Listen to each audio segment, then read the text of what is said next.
Ladies and gentlemen, boys and girls, this show runs through the ages. Sinners and saints, goblins and haints, but beware as they say we're contagious. Sick with the truth, we uncover the lies. We beat on the drums as they march side by side. Wake up, my dear friends, and smell that fresh roast. Last night shall no longer exist. You're here by yourself, but you're never alone, as we spin stories you'll hear in the mist. Reptilians and greys, we folk who stay hidden. Mysterious booms, archaeology forbidden. Stay away from the village, keep off of the moors. There's a lady in white and bloodstains on the floor. So sit back and relax, take the load off your feet, as we're here to amaze, entertain, and complete.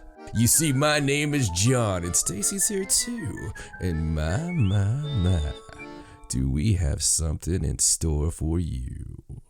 Welcome to the Paranormal Sideshow, with your host, authors of Till Death and Beyond, John and Stacey Edwards of ParanormalSideshow.com. Hello and welcome to the Paranormal Sideshow. I'm your host, John Edwards, and joined as always by my lovely wife, Stacey. Hello. And welcome to 1984. I'll leave it there. You figure that out for yourself, because it just feels that way sometimes. But that could be a good thing. Could be like Wonder Woman 84. That wouldn't be a good thing. No. Could be like Stranger Things. That's a good thing, right? There you go. I tell you, man, there is a lot of crazy that's going to be happening on this episode, and I can only tell you that because me and Stacey have been stuck in this endless loop of 20 years ago. I didn't put the S on there because, just like 20 years ago. I don't know. It's like this endless loop of Buffy the Vampire Slayer, Marilyn Manson, Typo, Danzig, all this like gothy, dark, depressed, storming outside, crazy, stay awake drugs being legal at the gas station. Just this weird time, man, that we like to call the best times of our lives. The absolute, when we think of joy and happiness, we think of black clothes and, big military boots and, that kind of stuff, right? Yes, I missed the stay awake pills at the gas station. Out of all that, that's what you took? Well, I was just thinking about how much I could accomplish in a day when I didn't sleep for 4 days. Yeah, Stacey's the reason those things became illegal. No. I'm pretty damn confident. I remember you going like, she's a narcoleptic girl, all right? And it's not like I'm saying something bad about her. Anybody who's ever been around, I mean, it's that quick. It's that quick. Do you know anyone like that? Well, she is truly like that. And except for that one little few year spell that we had where she forgot to sleep the entire time. It was pretty cool. I mean, but still yet, those things were actually legal. Isn't that crazy? What were they called? Other than the white crosses that everybody referred to them as. Max Alerts. Max Alerts, yes, that's right. And we got those big, like 200 count bottles. We'd buy the big bottle, whatever the biggest bottle was. And we'd just keep taking them. I mean, we're not the reason that those were banned because neither one of us ever had a heart attack. Yeah, well, let me tell you, this is like one of those like true story things that'll one day will be on a newscast or something. Be held against you. Yeah, those things were actually legal. Okay, those were at gas stations, and as a kid, if it's this is how I was, at least. If it was something that was sold over the counter, I didn't think anything bad about it. I was like, well, this has to be safe. People are taking these all the time, right? So I just knew it's supposed to keep you going, keep you active. And at the time, when I first started taking them, man, I was working this crazy job. It was like a job that, I worked with a bunch of 40-year-olds and I was 18. I worked... Literally, this is not like one of those exaggeration things people, I worked 80 hours a week. I mean, I worked 2 normal jobs at one job. It was commission, and we did everything. We had to wear the suit and tie, right? But we also ran and unloaded the truck. Heavy stuff. And I was the strongest dude, without a doubt. And I would go unload the truck back in the days when you basically carried everything where it went. Side by sides and all this stuff, just crazy stuff, man. And then run back out and sell this, and every day you're like 8 a.m. to 11 p.m. or 12 p.m. It was nuts, man. It was crazy. My bosses, because back then you could just abuse people. He would make me feel guilty if I wanted to go get lunch. And we would have to wait, like somebody would hopefully bring some Mexican in or something, you know, we'd send him to go get food. No, we were talking about the food. I'm just playing. But it was nuts, man. So I needed something, and I didn't do drugs. So what did I do? I did gas station max alerts. And I remember buying these like aluminum foil packs of it, and they were just these foil packs, and there was like 6 in a pack or something. And I just pop all 6, and you know, it was awesome. It was amazing. It was amazing. Like I should have known. Right. I should have known, but you never wanted food either. Mm-mm. So this is around the time that at 6'2", I was 150 pounds.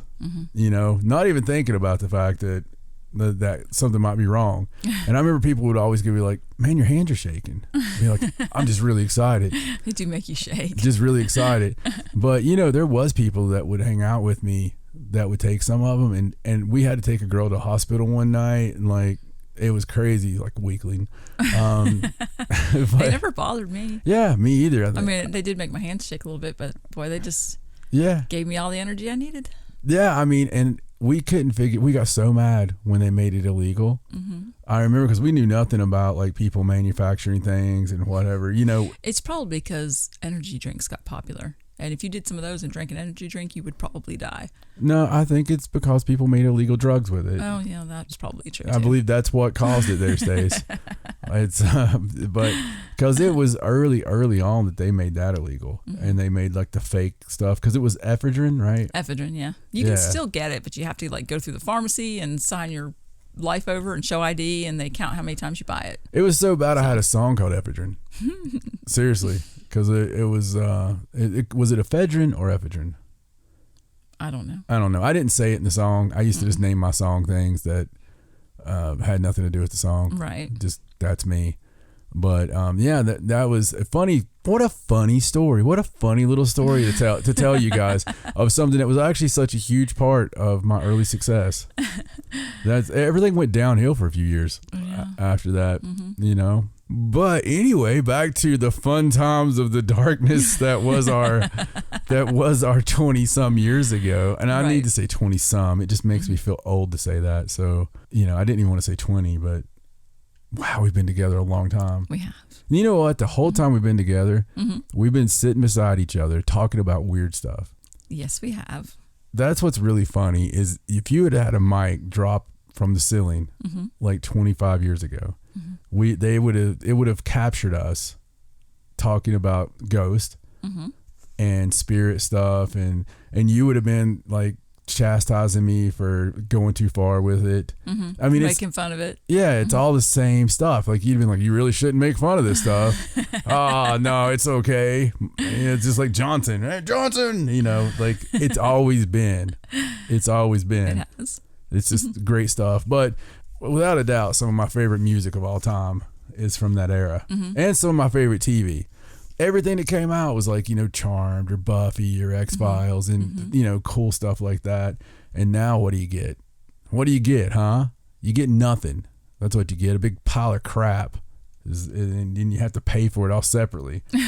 It's like my 3 favorite shows. Like everybody's like, Cat in the Court saves you so much money. You know what? I got 3 favorite shows. It cost me like $35 to watch those 3 shows. I don't watch anything else on those damn networks. I mean, I literally pay for Disney Plus to watch The Mandalorian. Oh, but I use Disney Plus all the time. Don't take my argument from me. I'm taking it away. All right. We use it all the time. All right. Shut up your face. So, you know, I watch these crazy videos all the time on YouTube. We've documented this. We were watching one before we went on to the show, and it was some like horribly like socially challenged man. And he was talking about, you know, geeky stuff. Like I can imagine him being my tech guy. And because I liked him, I enjoyed him. By socially challenged, I don't mean socially unacceptable. No, just, you know. Like he didn't seem like he probably hung out with people. No. He spends time with his electronics. He was showing an old Nintendo and the fact that you could broadcast television from it. And that was just as cool as it sounds. Like it may have been one of the coolest videos I've ever seen. And the fact that it really got me thinking, oh my God, I could totally do the hack he just did. You mean the one where he went, "Don't do this at home. It's potentially illegal." Yeah. And the things he showed to make it the most powerful, I have all those things in my... I'm sure you do. Because he was like, this was probably in a home back in the day. You know, a dad would have gone to Radio Shack and bought this and this. And yeah, you know you guys have all that stuff. Oh, yeah. And I was always that mad scientist kid, too, that was trying to create stuff. And I mean, one of my mom's favorite stories that she'll ever tell is when I about burned the house down because I wanted to get the most out of my Casio keyboard that I possibly could. So I tried to create this amplifier myself, and I put it into this. Oh my God, guys, I'm talking electricity stuff. I wired one thing into another thing, into some speakers, into an energy source, and I'll never forget pushing that key as long as I live. Are we talking like Back to the Future? Marty McFly blowing well, across yeah. the room? I mean, there was a smell. Okay, there was like this. There was smoke and there was like this metallic like burn smell. Right. You know, that was a thing that happened. I remember I didn't have cable in my room, so I got all kinds of aluminum foil and made very fine wire with the aluminum foil and ran it all the way from the back of my parents' television along the carpet all the way back to my room, and it worked perfectly. And I got cable. You were dedicated. I was dedicated. I can't believe that worked. Yeah, it worked with a perfect signal. Wow. So, and that was something I did. And we won't even talk about my chemistry set. There's still a stain on their ceiling. I'm probably sure it's because you didn't read the directions. It just, man, you talk about explosions. If you mix the wrong stuff together, did you just mix it all together? Well, not all of it. I mean, I was trying to make stuff go boom, and it worked. And probably, yeah, you're talking Marty McFly. I'll give you one better. You remember the movie Weird Science? Vaguely, yes. Okay, so I watched Weird Science, and I was in love with Kelly LeBrock. Oh my God, the big brunette British chick in the 80s workout top and the spandex. She had big hair, is that what you mean? Oh, Jesus Christ. I mean, Kelly LeBrock. I'm not 100% sure I've even seen that movie. Anyway, they created a woman. Right. You know, for their own well-being. And by putting like pictures of what they wanted into the computer. And right. So after I saw that movie, me and my friend, I was like, you know, I've got my computer in there. I was like, we should really try this. And I even had like the old school modem. And what's so funny about this is I never could figure out how to work that, you know, like I didn't know what it was for. And you remember the tape player thing that you're supposed to do something with? Right. There again, I had no idea. So I did everything I could possibly do. I remember trying to feed pictures into the back of that computer. I mean, seriously, like literally trying to put pictures in it. Right. Hoping the computer would recognize it and being like, oh yeah, absolutely.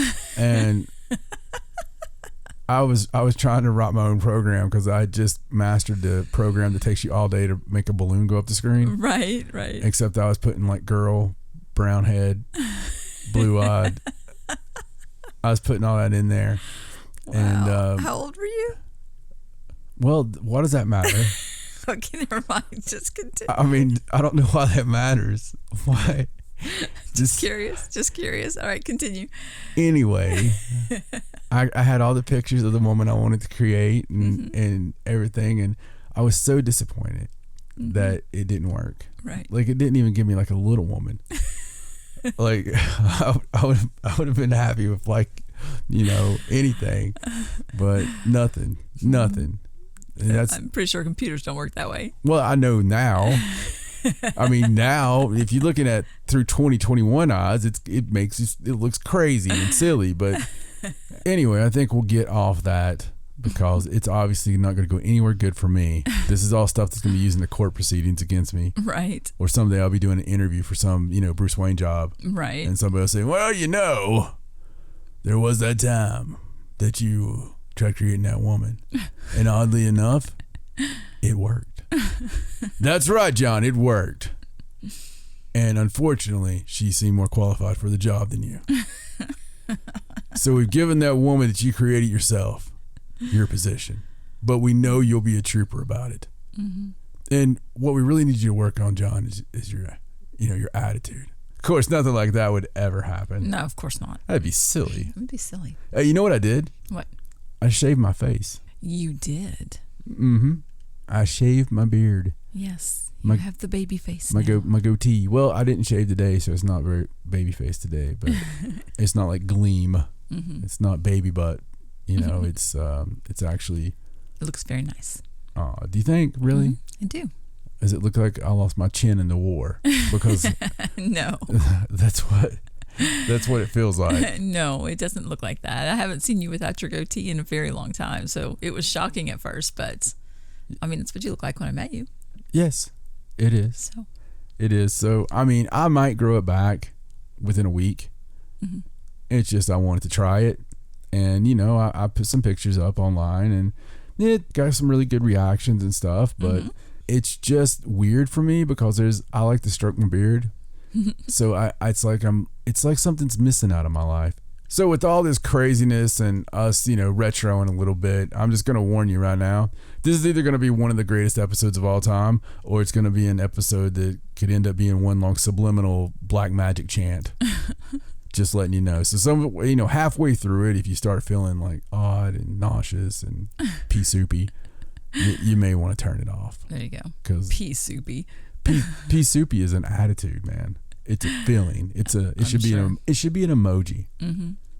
Wouldn't that be cool? Like we should really like lobby for exorcist emoji. That would be cool. Yeah. Because sometimes you just feel like that. Yeah, that would be me like wanting to have sex. I'd send you like the exorcist thing, like where it's the fully transformed face, like right. Your mother, that one. Right. Well, at least if the kids saw it, I could be like, "Oh, your dad's having a bad day." This is how he handles it.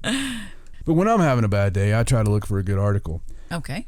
Or a good list. Mm-hmm. But instead of creating a list, I did something a little different. I actually found a list that I was like, oh, that's kind of cool. I'm not even going to read it because I like the title. Mm-hmm. And I figured we would read it together as a family here on the show. Right. And see if we agree or disagree or what our thoughts are on it. But it's a BuzzFeed article of all things. Oh, okay. And it's by Evie Carrick.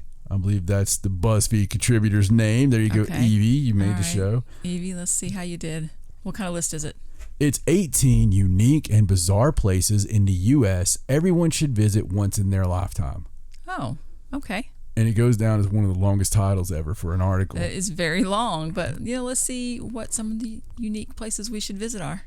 Yeah, and she says, the plague is still impacting travel and destinations around the world, blah, blah, blah. Many of these locations may temporarily close, but we hope you'll use this list for dreams of a future trip. Well, that's kind of depressing right off the bat. Way to start it out, Evie. So we start out number 1 here with Ben & Jerry's Flavor Graveyard in Waterbury, Vermont. Ooh, I love a good graveyard. Well, this looks really creepy, especially for it being an ice cream graveyard. Right. Look, there's actual tombstones with the old flavors they no longer use. And it says here, of course, you'll want to visit Ben & Jerry's Waterbury Factory too, but this site where dead and long-forgotten ice cream flavors such as Stacey's Vermonti Python so mad about the Vermonti Python. They need to bring it back. I'll bring flowers. Are put to rest. It's too wonderfully strange to pass up. Once you've gotten your scoop from the factory's scoop shop, head behind the building to pay your respects to flavors that have passed on. And I don't know, from looking here, I can see Sweaty Balls in 2011. I'm sure Vermonti Python is somewhere in there. I'm pretty sure they discontinued making it. If they still make it and they just don't sell it where we live, we are moving immediately. So what exactly was that flavor? Because I remember you being addicted to it. Well, it was coffee ice cream to begin with, which I love coffee ice cream. And it had like cookie crumb swirl in it, and it had fudge-shaped cows. Huh. And it was the best ice cream ever. Did it have any spam? No spam. I mean, I can't imagine making a Monty Python flavor without spam. That would be disgusting. It would be, but it's Monty Python. It was the best flavor. They need to bring it back. I'm going to start a petition. Sounds disgusting. No, it's delicious. Okay. All right. Well, anyway. Number 2. Mm-hmm. This is in Alliance, Nebraska, and it's called Car Hinge. And it looks pretty awesome from where I'm sitting. Okay. A visit to England's Stonehenge may be a while off, but America's version of the historical site is arguably just as interesting. and makes for an excellent photo op. That's what it's all about, folks. Stacey and I will drive, 10 hours for 5 seconds of a photo op. Mm-hmm. At Carhenge in Alliance, Nebraska, gray vintage cars replace Stonehenge's prehistoric standing stones for a wonderful tongue-in-cheek replica. And it's actually very funny. That's pretty cool. I kind of want a picture there now. Yeah, it's pretty neat looking, actually. Both these places I would go visit. Number 3, Layla's Hair Museum in Independence, Missouri. You want bizarre? Has a museum featuring jewelry and wreaths made of human hair. Oh. This truly one-of-a-kind spot is owned by Layla Calhoun, who is, of course, a hairstylist, and showcases human hair art that dates back to the Victorian era. Oh my gosh. Does she cut somebody's hair and say, can I keep your hair to make jewelry out of? Well, if she did that all the way back to the Victorian era, we've got other problems with Layla. Yes, I believe so. Maybe the jewelry styles are just go back to the Victorian era. Pretty sure that somehow she has hair from the Victorian era. Maybe. Too bad she doesn't donate that to cancer patients. I mean, I guess the art's cool too. Well, I think it has to be a certain length before you can do that. If it's just little snippets of hair. I mean, if they can make a wreath out of it. I suppose. I don't know. Of course, I would have fun with it. I'd have the Aretha Franklin, you could do a lot of fun stuff with that. Number 4. By the way, number 3 is not one I'm going to visit. No, we're not going to the weird hair art museum. And if you do visit there, don't eat the soup. It's God knows what you'll find in it. So, number 4, Time Travel Mart, Los Angeles, California. Now, this looks really cool off the bat. There are plenty of strange things to do and see in LA, but nowhere is as fascinating as the Time Travel Mart on Sunset Boulevard. In this shop, you'll find everything you need to travel in time, forward or backward. You can pick up all the essentials like some dinosaur eggs, mammoth chunks, which are rich in essential proteins, or a new toupee for your robot. And to sweeten the deal, proceeds go to 826LA, a nonprofit creative writing organization supporting LA students. Huh. Interesting. I'm looking at Wallace's Condensed Primordial Soup. That's pretty awesome. That's amazing. I just like little specialty weird shops like that. Me too. Number 5, the Paper House in Rockport, Massachusetts. Now, we've been to Rockport, Massachusetts. We have. I didn't notice the Paper House. I didn't either. From the outside, the Paper House looks pretty normal, but everything changes once you go inside. Aside from the wooden framework floor and roof, the house is pretty much made entirely out of newspaper. Oh my God. I'm talking the walls, doors, furniture, and even the clock. The still intact creation was built in 1922 by Ellis F. Steinman, the man who created the machines that produce paper clips and makes use of thousands of varnished newspapers. Well, thank goodness they're varnished, because I was sitting trying to figure out how you got through there without getting, black all over you. Well, I'm looking at a picture of the clock, and it's friggin' amazing. Wow. It is awesome looking. That's craziness. I wish I had known about this place because I love Rockport. It's a really, really cool town, man. So usually I like any town with port at the end unless King comes first. Museum in New York, but it's like museum. It's spelled MMUSEUMM. Okay. Curious artifacts from the bizarre to the mundane all sit within a freight elevator in an alleyway near New York City's Chinatown. The museum uses object journalism to tell the big, impactful stories of small, often overlooked items, like a discarded napkin or the credit card used to fund the 2017 Las Vegas mass shooting. The items vary depending on exhibit's current theme. Past topics include personal possessions found in the Pacific and homemade weapons of defense. That is very strange. It's a very, very strange little thing. And it's all in a freight elevator. Not sure we're going to make that trip. No, I don't have any desire to doesn't go back to New York, actually. No. It's, I agree. Once was enough. Yeah, done my time, babe. Unless we're booked in New York, I'm not going back to New York. Right. Valley View Hot Springs, Moffett, Colorado. Now this looks awesome. I mean, it looks amazing. Natural hot water bubbling up from the earth is a novelty on its own, but the clothing optional policy at Valley View Hot Springs takes it up a notch. Now you're talking. Oh, wow. You can soak in one of a handful of the pools, hike on 2,200 acres, and visit Colorado's largest bat colony. Oh, don't do that naked. It says in the nude. Okay, so these people have never had a bat fly in their butt, which I have. So this is just one of those things. That would have been a whole different situation had you not been wearing pants. Yeah, you could find this on an archive of the show, the full story. I'm not going to go into it again because it was a traumatic experience. But bats like caves. Number 8, the House on the Rock, Spring Green, Wisconsin. Okay. And it looks really cool too. At the House on the Rock, oddities are the norm. Around every corner is a curious sight, or a stunning one, depending on where in the house you are. There's a 200-foot long sea creature, the world's largest carousel, and music machines that choose their own songs. But there's also a beautiful garden and a narrow room that juts out over the valley for 218 feet.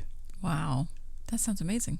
Yeah. See, that sounds like my kind of attraction. The world's largest carousel is cool. I love carousels. Mm-hmm. I don't give a two Jiminy craps about being on one, but I love the way they look. They've got like that. It just harkens back to another mechanical time. I love anything mechanical, and that's one of the reasons I love the big, fortune telling machines. I love the mechanical nature of it. I love the, everything was like haunting. Does that make sense? Yes. Even the toys were haunting. I love old toys. Like I really want to collect some of the things you see on horror movies, like the wind up toys. The one that spins around. What is that called? Yeah, you mean like the zoetrope thing that has like the pictures and the slits in it and you spin it around and it makes like moving. I think that's how you say it. Movie picture. I think so. Yeah. Something like that. I love all things like that, man. They're just so cool. I like the old games that you look down in and it's like used magnets to race around. I love all that stuff. The old horse racing game, things like that. I just love that stuff. That stuff that's probably like made of things that'll hurt you. Number 9, Vent Haven Museum, Fort Mitchell, Kentucky. Okay. Of course, Kentucky had to make their way on here somehow. If you're up for a scare, head to the Vent Haven Museum, the world's only museum dedicated to ventriloquism. No, Kentucky. No. Is it all like ventriloquist dummies and stuff? No, honey. It's a bunch of motorcycles and inside the blank stares of over 900 dummies. Oh gosh. Will bore you into as you peruse the memorabilia and dolls used by ventriloquists all over the world in the 19th, 20th, and 21st century. So not only is it a lot of ventriloquist dummies, it's haunted ventriloquist dummies. Yes. Listen. I'm going to keep saying it. Sometimes people say stuff as a joke. Right. They say stuff because they're supposed to. Oh, I'm scared of clowns. Let me tell you. Somebody comes in here in a clown suit. I'm not going to crumble in fear. There's going to be a dead clown in my living room. All right, that's just how it works. Right. I'm not scared of it. Do I like clowns? I don't get joy out of clowns. Okay, I just don't get joy out of clowns. But I'm not horrified. I'd be more scared of a squirrel getting loose in my house. But you put a ventriloquist dummy in the room, I'm terrified. I am terrified. It's just not cool. There's something just not cool about it. I question the person who made the first one. I really do. It's like, do you have proof that Satan still roams the earth? Yep. I absolutely do. Man, why? Why would you collect them? I don't know. It's just and put them all in one building. That's as bad as like collecting actual like mannequins from the stores. Mannequins from stores. Oh my God. What was that horror game, that video game we were playing with the damn mannequins in the house that would move closer? Wasn't that Resident Evil? It was the last Resident Evil, wasn't it? 7 Resident Evil. Oh, the hell with that game. Man, I've never been so scared playing a stupid video game. Number 10, Mermaids of Weeki Wachee in Spring Hill, Florida. Okay. It's fun to say it. Yeah. If you've ever dreamed of seeing or being a mermaid, well, seeing a mermaid maybe, there's only one place you need to go, Weeki Wachee Springs State Park, a magical place where real-life mermaids, aka people wearing fishtails, perform elaborate shows underwater. Just sit back in the park's underground auditorium and enjoy the wildly impressive show.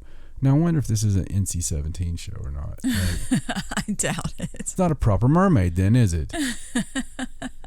I don't know. My mermaids have to have yayas. Number 11, Thor's Well. Okay. Yakutat, Oregon. The Oregon coast can be wild, and nowhere is it wilder than Thor's Well, near Cape Perpetua. Wow, that's a very interesting name. Mm-hmm. Here, a huge hole in the coast seems to swallow the ocean. Watching gallons and gallons of seawater get gulped up by seemingly bottomless sinkhole is both entrancing and terrifying.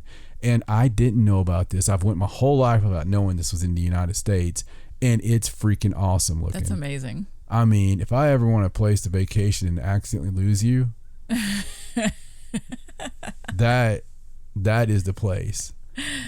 Oh my God. So we're not going there. Yeah, if I was going to get rid of you, I'm not going to do it with drowning because you're so terrified of drowning. Well, who needs to go all the way to Oregon? I mean, we just go Great Smoky Mountains and that cliff with the bear and stuff. Lock me down in there. And then you're scared of heights too. I'm killing your sleep. Oh, thanks. I almost killed you in your sleep the other day. Oh my God. Really? Are we going to do that? The whole ventriloquist dummy in the bedroom conversation made me think of it. All right. So, do you guys pre-plan your stuff? No, we don't. But we do have a rule. So when the rule is in effect, it's always in effect. I play by rules. Our rule is you can't mention things that you don't explain, because that's annoying. So it's one of the few rules we've had on the show, and it's to the effect that if we mention something like that toy a while ago, here's some production stuff for you. We didn't know the name of that damn toy. We were trying to remember the name of the toy, so we stopped the show, we look it up, and then we do the name of the toy, so you don't have to wonder. Right. It's just something we do. But it also works that if one of us brings something up, no matter what it is, we agreed before we started this show years and years ago, we agreed if one of us brings something up and brings it to the table, we have to go with it. So just choose the hill you'll die on wisely. So you want to tell it, and I would suggest that. Oh God. Okay. So you're gonna be too bad. you tell. I don't know if I can. Oh my God. I had taken a nap. All right. I had taken a nap, and I'd had a long day. The room's really dark. Are you gonna just keep laughing the whole time? Just continue. And it's fine. So Stacey, I wanted her to wake me up at a certain time, and she came in and she woke me up. And then I seen the door open and close because I wasn't paying close attention, right? And all the lights were off. It's pitch black in the bedroom. Yeah. So I kid you not, a good 10 minutes goes by. All right. And I'm still laying there in the dark. And then out of nowhere, right in my right ear, the deepest Kathleen Turner voice that she's ever had asked me a damn question out of freaking nowhere. I mean, just out of nowhere. It's like, I squealed like a schoolgirl. I mean, I don't care to tell. I mean, I lost years off my life. Years. I'm surprised I didn't die in the spot I was in. I know that there was urination involved. That, I mean, it was bad, man. It was death rattle bad. He yelled so loud that everybody in the house heard him. Yeah, they still talk about it. And then my freaking lovely girls, my support group, they were in hysterics. They couldn't, and the madder I got, the more funny it got to them. Oh gosh, you were clutching your chest like Fred Sanford. It's not funny. It was horrifying. It was terrifying. You're just right in my ear, just like. But see, I thought you knew I laid back down. I just closed the door so the kids wouldn't wake you up again in case you fell back asleep, and I laid down next to you, but you didn't go back to sleep. So I just thought I'd ask you a question. Yeah. And I didn't know, it was dark. I didn't know you were so close to me. Like, I was on my pillow. I didn't know you were leaning that close. Yeah. Yeah, it was right in my ear. Oh God, it was hilarious. It was so. I'm so sorry. Yeah, I'm so sorry. It's okay. It's all right. You just wait. Anyway. You just wait. Thor's well, everybody. Thor's well. This is why he's going to push me into Thor's well, just so you know. Number 12, the Neon Boneyard. Okay. Las Vegas, Nevada. If you've ever wondered where neon signs end up after their glory days have passed, wonder no more. In the HQ of neon signs, Las Vegas, the Neon Museum gives discarded and long forgotten signs their due. At their Neon Boneyard, over 200 unrestored signs, including the original Aladdin's lamp from the old Aladdin Hotel and Casino, live out their final years in a truly picturesque fashion. You'll want to visit at sunset when ground lighting returns the signs to their former glory. Isn't That's that cool? pretty cool. Yeah. It's Sounds cool like that they that's still... something you'd want to see. Yeah, well, they got like the Riviera Stardust thing. It's like all the old school Vegas stuff. Right. And I love those old pictures, like, 60s and stuff of Vegas and the Strip before it went all crazy. Yeah. Number 13. Now, this one sounds like a trip. Okay. And I'm sure a lot of you guys have been to this. Museum of Death, New Orleans, Louisiana. Oh, that sounds awesome. It really does. If the name doesn't scare you off, venture cautiously into the museum, which warns visitors that it is not for the faint of heart. Inside Nola's Museum of Death, you'll find a skull collection, photos of the Manson family, graphic crime, morgue, and car accident photos, and art and letters from infamous serial killers. And that's just the beginning. I mean, I guess you pay enough, they'll just kill you. Maybe. I don't know. That's really macabre. It is. It should be Museum à la Macabre. I don't know. It's really crazy. Number 4, synchronous fireflies, Great Smoky Mountain National Park, Tennessee. Oh, wow. 2 weeks a year, usually in late May to mid-June, a stunning natural phenomenon takes place in the Great Smoky Mountain National Park. Thousands and thousands of synchronous fireflies synchronize their flash patterns to attract mates. The result is a beautiful dance of greenish yellow light, something that everyone should witness once in their life. That's amazing. I never knew that. I didn't either. I mean, I'm surprised we haven't got a cabin during that time and thought that the fairies were rebelling. I mean, it'd be like, what's happening? That's really nuts, man. We'll have to try and see that one time. That's pretty cool. I want to see the firefly orgy. I mean, what happens after the light show? That's probably why it's the after party. That's why it's so like sweaty in June. Like it gets so humid and heavy in the air. That's not sweat, pal. Number 15, the Brewmaster's Castle, Washington, D.C. Oh, this place is beautiful. Sitting just off Washington, D.C.'s DuPont Circle is one building that doesn't quite fit in. Hurech House Museum, I like the name, better known as the Brewmaster's Castle, is a true 1890s Gothic castle built by European brewer Christian Hurech. If you ask me, it's probably one of the coolest places in the United States to enjoy a beer. You can kick back in the garden or enjoy your drink while taking a tour of the Grand Palace. That's kind of cool. It's a really cool looking place. Yeah, it looks exactly like you would imagine, except for the metal wings are not anywhere. Number 16, Mutter Museum, Philadelphia, Pennsylvania. Oh, this place looks interesting. Okay. At the Mutter Museum in Philly, you can see the tumor from President Grover Cleveland's jaw. Oh, ew. Is it a medical museum? The skeleton of a very tall man and the fused bones of Harry Eastlack, a man who died of fibrodysplasia progressiva, a rare disorder where tissues like tendons and ligaments gradually turn to bone and make the body immobile.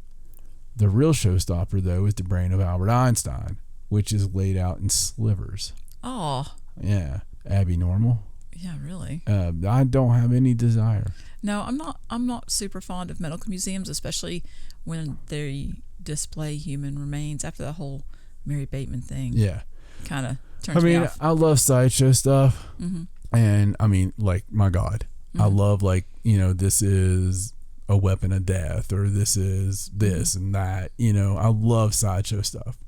But some things where you've actually got human remains that could still have something attached to them and really don't like being stared at, Right. I'm with you, man. Because unless you know that person agreed to that before they died, Yeah. it's an iffy situation. I do hope that they do something to my brain when I die. I hope that it's become such an anomaly. Put it in your will.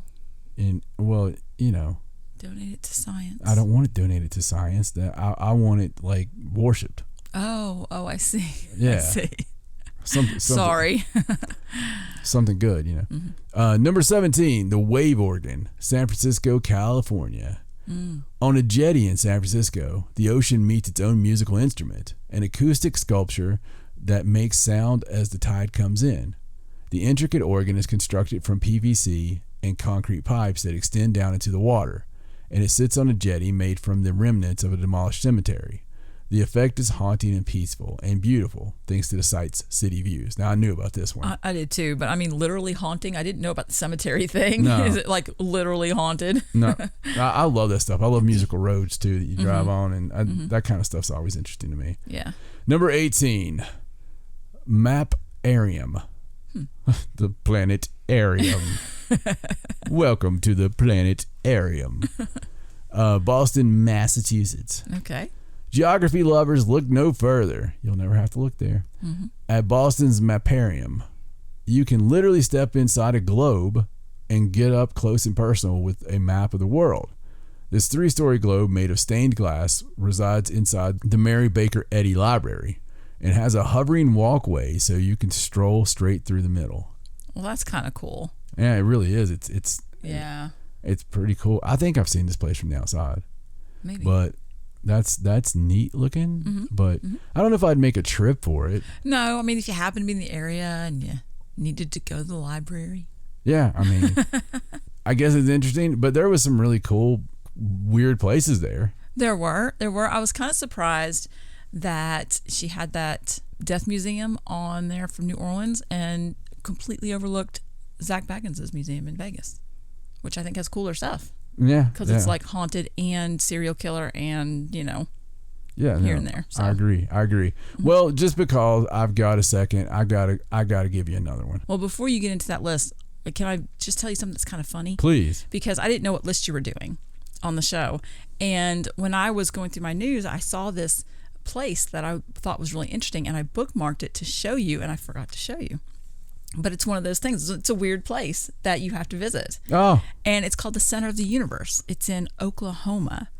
And it's just this weird place that is a sound anomaly. It's a circle, like this circle on the ground. And there's like a wall around it or something. And there's something about the way it's built that if you walk into the middle of the circle and you talk, your voice gets echoed back at you louder. So it's amplified. Yeah. But people outside the circle can't hear you.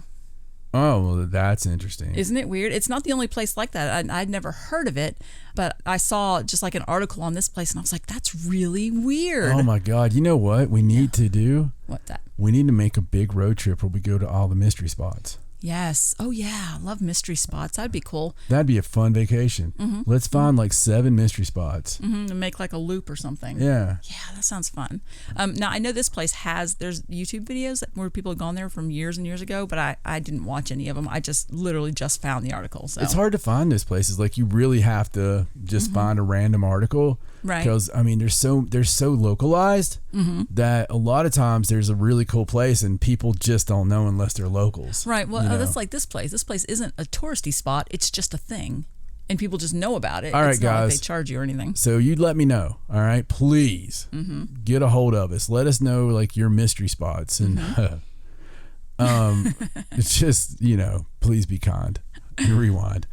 This next list, I'm not going to go into like anything about the towns and stuff, but this is just too cool. It's really kooky, crazy town names. Oh, okay. Okay. So I'm just going to go through. I'm going to start with 18 and go to 1. Okay. Okay. So number 18, Hell for Certain, Kentucky. Wow. It could just be another name for Kentucky. It could be. Number 17, What Cheer, Iowa. What cheer? What Cheer. That's crazy. Like 2 words. Yeah. What Cheer. Number 16, Embarrass, Minnesota. I think I want to live there. I think it's great. Number 15, Funk, Nebraska. There you go. Funk. Yeah, Funk is cool. Number 14, Slap Out, Oklahoma. Slap out? Yeah, one word. Wow. Slap Out, Oklahoma. Number 13, Horseheads, New York. I knew that one. Yeah. Number 12, Zigzag, Oregon. That's just fun to write. Number 11, Disco, Wisconsin. Ooh, Disco, Wisconsin. Number 10, Rough and Ready, California. I think I've heard of that one. That's cool. That's pretty awesome, actually. Yeah, I like that one. I like to live in Rough and Ready. Number 9, Cologne, Michigan. I don't know if this is on the list because of colon, maybe. I don't know. But I'm pretty sure that's Cologne, and I don't know what's so weird about it. Maybe it is pronounced colon on that. Hopefully they don't actually pronounce it colon. I don't know. I just know the name Cologne is right. spelled like that, so that's what I would think if I saw it. C-O-L-O-N, like not the spray cologne. It's known as the magic capital of the world. Wow. Yeah. Crazy. Yeah, they're thinking colon. It says, let's hope the name is an indication of how it smells. All right. Oh my God.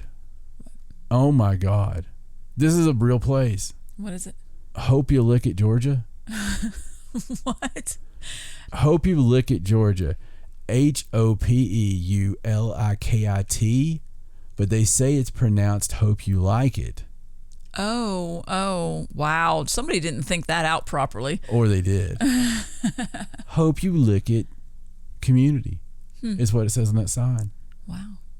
They say it's one of the happiest places on earth. I bet it is. Number 7. They all feel real good there. Number 7, American Fork, Utah. That's disappointing. Yeah, kind of. Number 6, Fry's, Virginia. That's kind of cool. Is that supposed to be pronounced freeze? It probably is. That's actually really close to us. Yeah. It does look like fries, though. Yeah, it does. It looks just like fries. Number 5, OK, Oklahoma. Oklahoma has a lot on here. Oklahoma's weird. Mm-hmm. Number 4, Accident, Maryland. Nothing is better than the sign that says "Welcome to Accident." I'm not so sure I want to go there either. Yeah, I mean, you don't want to have sex there. I can tell you that much. Number 3, Truth or Consequences, New Mexico. I knew that one was going to be on there. Anyone who has been a Mick Foley Cactus Jack fan knows that one. Mm-hmm. Number 2, Climax, Michigan. We need to hook them up with Hope You Lick It. Yeah, Hope You Lick It and Accident.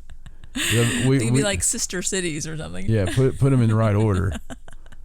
Climax, Michigan. Oh no, here's one for the list. Number 1 is Bangs, Texas. So yeah, interesting names. I think there's a lot of those. Very strange. We could never live in funk because that could be too easily mistaken with one letter change. I know there's a fuck it somewhere. Like it's spelled like Fukkit. Right. It's like Fukit or something like that. I might be Alaska. It's somewhere. Actually, I looked it up. It's a city in Thailand. Oh, and it's Phuket. That's what it is. Yeah, that's that would be a fun place to live. It really would. Something else fun would be going to patreon.com/paranormal sideshow, because what I hear is that very rewarding experience for you. Plus, this week it'll be a little bit more rewarding because we're going to have another watch along, and it's for the patrons only. And that's one of the things where you can just find the movie and start it with us, and turn the sound down a little bit and enjoy the riffing. Yes. Because we're going to riff the crap out. A little Mystery Science stuff, guys. Yes. Except we don't pre-watch it or anything. It's kind of like whatever comes to us. And this time we're going to go a little 2021 horror, because it's not horror, but it's kind of scary. But a little sci-fi movie with Keanu Reeves, which could be scary depending on how he's acting in it. But I love Keanu, but sometimes, man, talk about monotone. Johnny Mnemonic. Yes, I've never seen it. Yeah. So we know it's about this crazy world where, well, it seems very familiar. So we were like, oh, we got to watch that. And so, yeah, we're going to do a watch along with that. And instead of horror, it is sci-fi. So should be fun nonetheless with Keanu's amazing acting skills. There's a lot of good people in it. Yeah, there is. Good cast. There is. There's some good actors in it. But that's the Patreon, patreon.com/paranormalsideshow. You can go give us a lickety like on Facebook, and that's facebook.com/paranormalsideshow. You can go to YouTube and get little clips of the show that Stacey deems funny or interesting or something like that, or the full show itself, and that's youtube.com/paranormalsideshow itself. And on Twitter, it's at Sideshow97, which I put our little neon-y pic up there now, and it's try to keep up with it as much as possible. But other than that, my friends, it is now time for something very interesting, and that would be actually very interesting stories this week on Paranormal News with Stacey Edwards. Coming to you direct from the Sideshow Intercontinental Center for Strange Events and Odd Irregularities, she's more stealthy than a Cold War era spy. If it's from beyond the grave or above the sky, there's only one girl who looks under every rock to see. She's got your mysterious goodies and spells Stacey with an E. It's now time for Stacey Edwards and Paranormal News.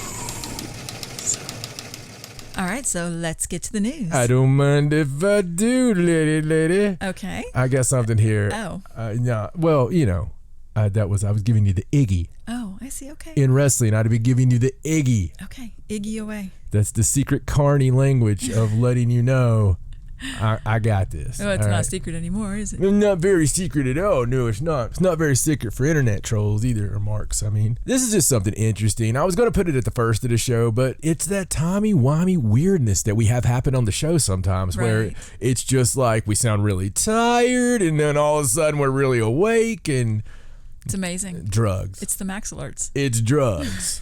Drugs. Sorry, I heard like 50 different songs at once. So, Zach Bagans recently sat down with the good folks at Mental Floss. Oh, I see. And Mental Floss did a little interview with him. And I thought it was pretty interesting because it was 16 behind-the-scenes facts about ghost adventures that he shares with Mental Floss. Oh, well, that should be interesting. And since we haven't earned our money from Discovery Plus on this episode, because we totally are not in cahoots with Discovery Plus. Right. I thought that what better way than to read this cool little thing from Sean Hutchinson over at Mental Floss. Okay. See, I give credit. I don't just put a few new words of my own in there and chop it up and say it's mine. So anyway, it's talking about for more than a decade, and then it says a lot of blogs, and it says Travel Channel and a few more blogs, and getting down to the good stuff, because that's all we are here for. Right. That's why we're here, folks. We're not going to read all the blah, We blah, bring you the good stuff, just the good stuff. With us, you can rent the movie and you put it in, and it's just the boobs. All right. So, number one, Ghost Adventures began as a movie. Mm-hmm. Yeah, I mean, we knew we that. knew that. Yes. So, Ghost Adventures' first adventure wasn't the first episode of the TV show. The series actually began as a feature-length documentary, and the then named Sci-Fi Channel, now Sci-Fi, which doesn't help you if you're playing it along at home. I think it's spelled differently, right? The then named Ski-Fi Channel, now Sci-Fi, in 2007. The documentary featured Bagans, Goodwin, and former investigator Nick Groff, tracking paranormal activity in Virginia City and Goldfield, Nevada. Places such as Washoe and Goldfield, which they've went to a few hundred times since then. Bagans tells Mental Floss that the original idea for the movie and series came from me having an experience back in 2002 when I was living in Detroit, Michigan. Then that kind of put my mindset into exploring the paranormal and trying to get answers from what I experienced. Number two, Zach Bagans has been having paranormal adventures since he was a kidlet. Does it say kidlet? No, it does not. Sorry, I took a creative license there. Right. I believe spirits that are around me ever since I was little guide me and protect me, Bagans tells Mental Floss. It kind of inspired me to initially explore these mining towns in Nevada. And once we got there, things just started clicking. It just felt right and led to Ghost Adventures documentary, which the documentary is fan-freaking-tastic. It really is. It's really cool because it's got a lot of those wonderful little elements when people are first starting to investigate, and it's kind of fun to see that because there's such a realness to it. There's authenticity of people being scared because you know what it feels like, right? When you're an investigator, you know what that first time feels like. You know what it feels like just being in that darkness and having something that is not there, physically, making noise or whatever. It's crazy. Number 3, Zach Bagans' paranormal experiences continue after the cameras stop rolling. Well, of course. Got a little Limp Biscuit in there. When I come home from investigating, I'm around it all the time, Bagans says, of his paranormal adventures. It's not necessarily that I've chosen this. I have the sense as though I'm supposed to do this. Not just for television, but also just for my own self. There's a lot of people that end up feeling that way about this, or you won't stay in it. And there's a lot of people that experience that, taking stuff home with you. Oh, absolutely. Number 4, practice makes perfect, even in ghost hunting. Investigating paranormal for more than a decade brings with it a ton of wins and losses and ups and downs. Bagans says that even when trying to capture ghosts on camera, practice makes perfect. The biggest thing that I have evolved into or have noticed over the years is my ability to detect spirits and energies, seeing things with my third eye. And that's what he said about him and his GAC colleagues becoming professional paranormal investigators. When you investigate, you're going to possibly come into contact with good spirits, and then you've got to protect yourself from the bad ones. After this long, we've learned to live with them, to deal with the attachments and many different energies. And I know how to interpret those feelings that I get. We know what they mean. Yes. And he likened the evolution of the crew's investigations to learning to play an instrument, which I say that all the time, by the way, about baseball and stuff. Right. In the beginning, we just didn't know how to play it or tune it. Through the years and through all these investigations, I feel as though I can play any key or any note now. And that's the whole reason I'm reading this is it's so striking. I remember when I read his first book, I was just like, Jesus, it's just so similar. I love seeing the journey from people. Right. And I remember, if I go back to like our first experiences and just the missteps, it kind of bothers me, the missteps. And then I look at my early 2000s or the early noughties. So I heard this British guy earlier and he called it the zeros, the naughties, called zeros not or whatever. Right. And I thought, oh my God, I'm taking that for the rest of my life. Because so many times I'm telling a story and I'm like, it was like the 80s, 90s, 2000s, we don't really know what to call that. Right. It's weird. The zeros. Yeah, we don't know what to call that. I don't know if it's happened to you. It's happened to me plenty of times. I just didn't know how to, because I love saying 90s or 80s or 70s. So now you're going to say the naughties? The naughties. There you go. And it makes so much sense. It was a naughty time. It really was. It was very naughty. But anyway, during that time, I look back at like some of my investigations in the early naughties.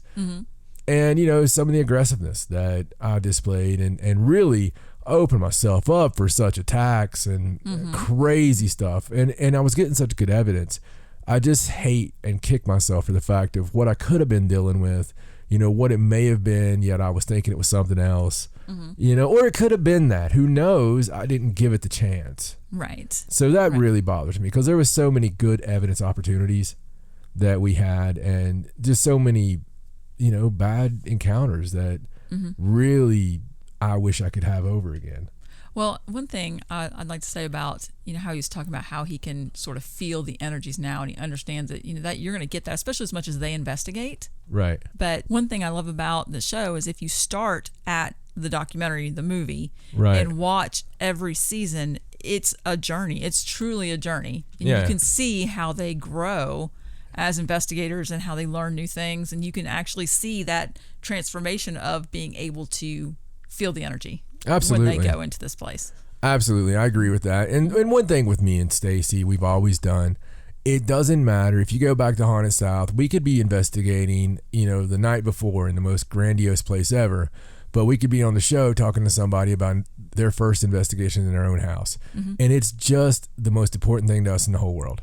And we listen to it with authentic excitement because we're really genuinely excited. And, we're always excited for other success too. And that's just something I think is so important in this world that, just as a side note that I wish we could all be back to that. I don't hear a whole lot of it these days. Right. But that's why we talk about things like ghost adventures. And we did back then too.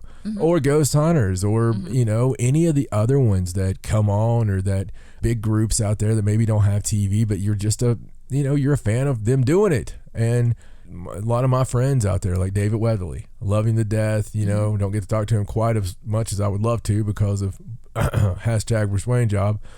But these people that I put over a lot, you know, I think that's what's missing. If there's anything missing in the paranormal field, it's losing the fear. You don't need to be afraid to say something's good or say something's entertaining or somebody did a really good job at this. Right. You don't see that enough. You know, you see people put themselves over quite a bit. Right. And by God, we're good at that. You know, we're really good at that. But I think it's really important to put people up on a pedestal, you know, not worship them. I'm just saying, make them feel good about it, you know, or or talk, support them, talk good about them when they're not around, that kind of stuff. Yeah. And we just always loved doing that because, you know, especially with people that have a small team or something, the excitement they always had, you know. So just there you go. That's your challenge. That's your feel good challenge from me to you. All right. I don't care if it's in your job or in the paranormal field or in anything. Tiddlywinks. You know, if you play Tiddlywinks and you know somebody else that plays Tiddlywinks, tell them they're doing a good job. Very good Tiddlywink. Listen to their Tiddlywink story. Okay. Number 5, on Ghost Adventures, the sixth sense comes in handy during intense investigations. You know what else comes in handy during intense investigations? This chick that used to be on a team with me in like 2005. Damn, was she handy. I mean, she was all handy. But I wish I was joking. Oh my God. I'll go with John. Will ya? You dirty freaking. Oh my God. It's dark in here, isn't it? It's so cold. Do you care if I sit over here? Oh my God. I'm here for the ghost, honey. I'm here for the ghost. One never knows what to expect when walking into a haunted location, especially when it's in someone's home. Boy, that's the truth. Mm-hmm. To the crew and Bagans in particular, a heightened sense of empathy has helped with personal haunting investigations. I'm not laughing at that in a bad way. I'm laughing at that like, holy crap, yes. I am very empathic, so I do connect with not only spirits emotionally, but also people, he says. I use that ability to really help me gauge the authenticity and the severity of what any living people are going through, which will put me in the right direction of how we want each investigation to go. Mm-hmm. Again, I completely agree, man. Coming from a whole house full of empaths, including the baby, it's just, I mean, it's so bad. Yes. And even Ari when she was small. Jeez Louise, you couldn't even have a fight. Mm-hmm. We can't have a fight. Stacey and I had a fight one time that I can remember. One time. And by fight, we're, you know, fussing at each other in the car, right? And Ariana was in the back seat. Man, she broke the, I mean, do you remember that? Yes. She just broke down, man. Mm-hmm. She just was like, she went kind of banana nuts. And that was the last time. That was the last time we did that because we don't like banana nuts. No. They sound unique and cool and enticing. They're terrible. Terrible tasting nut that you don't want in your mouth. So you get more nuts in your mouth when you're nice anyway. So Ghost Adventures may look a little different on Discovery Plus. And that's number 6. Discovery Plus is that wonderful premium service that we've told you about a couple times. We may have mentioned it. Totally not paid.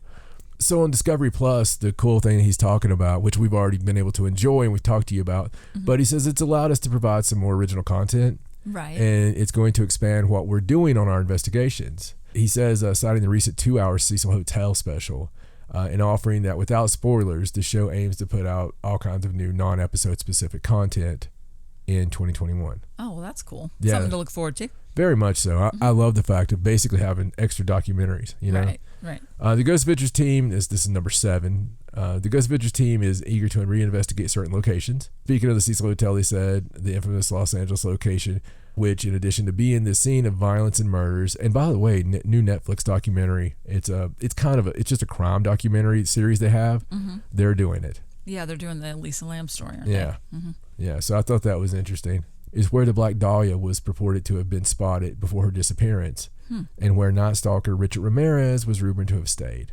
It's the one place he'd most like to reinvestigate that this soon. So that just tells you how much, of a feeling. How good that was. Yeah, he said it really left a mark on me, way more than other locations have. It's just so absolutely mysterious, and there are reasons why nobody's ever been allowed to investigate there for years. Just walking in there, you see the physical building, but if you were able to put on some interdimensional goggles, that hotel would have a lot more hallways. It would have a lot more doorways, and a whole lot more rooms. That's pretty cool. It's an interesting way to put it. Yeah. Yeah. Number 8, there are some locations Ghost Adventures crew would rather never revisit. Oh, I'm sure. From the dreaded Eastern State Penitentiary in Philadelphia to Italy's Poveglia Island, the Ghost Adventures crew has been to basically every notable haunted location across the globe. But there are 3 locations in particular where the team vowed never to return. The first is the Demon House in Gary, Indiana. That's the structure from a 2008 Ghost Adventures adjacent spin-off documentary of the same name. It was here that the series of demonic possessions occurred, allegedly leaving team members, including Bagans, with vision problems. He eventually had the structure razed. Right. Yeah, he had to wear special glasses and stuff too. Yeah. After that one. He says, I have no intention to go back to that land. It was a demonic virus, Bagans says. Everybody asks, why didn't you keep it up and allow other paranormal investigators in there? Well, did you see what happened to all of us, he says. The other 2 locations Bagans says will never be seen again on the show anytime soon are Goatman's Bridge in Denton, Texas, and McRaven Mansion in Vicksburg, Mississippi. I've been to a lot of different demonic places, but in those locations it seemed like it was really just affecting those people. Those were some of the most terrifying moments of my entire life. Wow. So there's the ones to rewatch, folks. There you go. I don't know about you, but I feel like watching the Vicksburg, Mississippi one in the Goatman's Bridge right now. That sounds cool. Number 9, the Ghost Adventures team tailors their approach to each location they visit. Yes. Number 10, it takes hours and hours to catch the paranormal proof you see on Ghost Adventures. Yes, we've talked about that. I mean, dude, you might get 20 hours of footage off, 2 cameras and just as much audio that you have to review at different times. Right. The camera audio is a whole different review than the audio. That's right.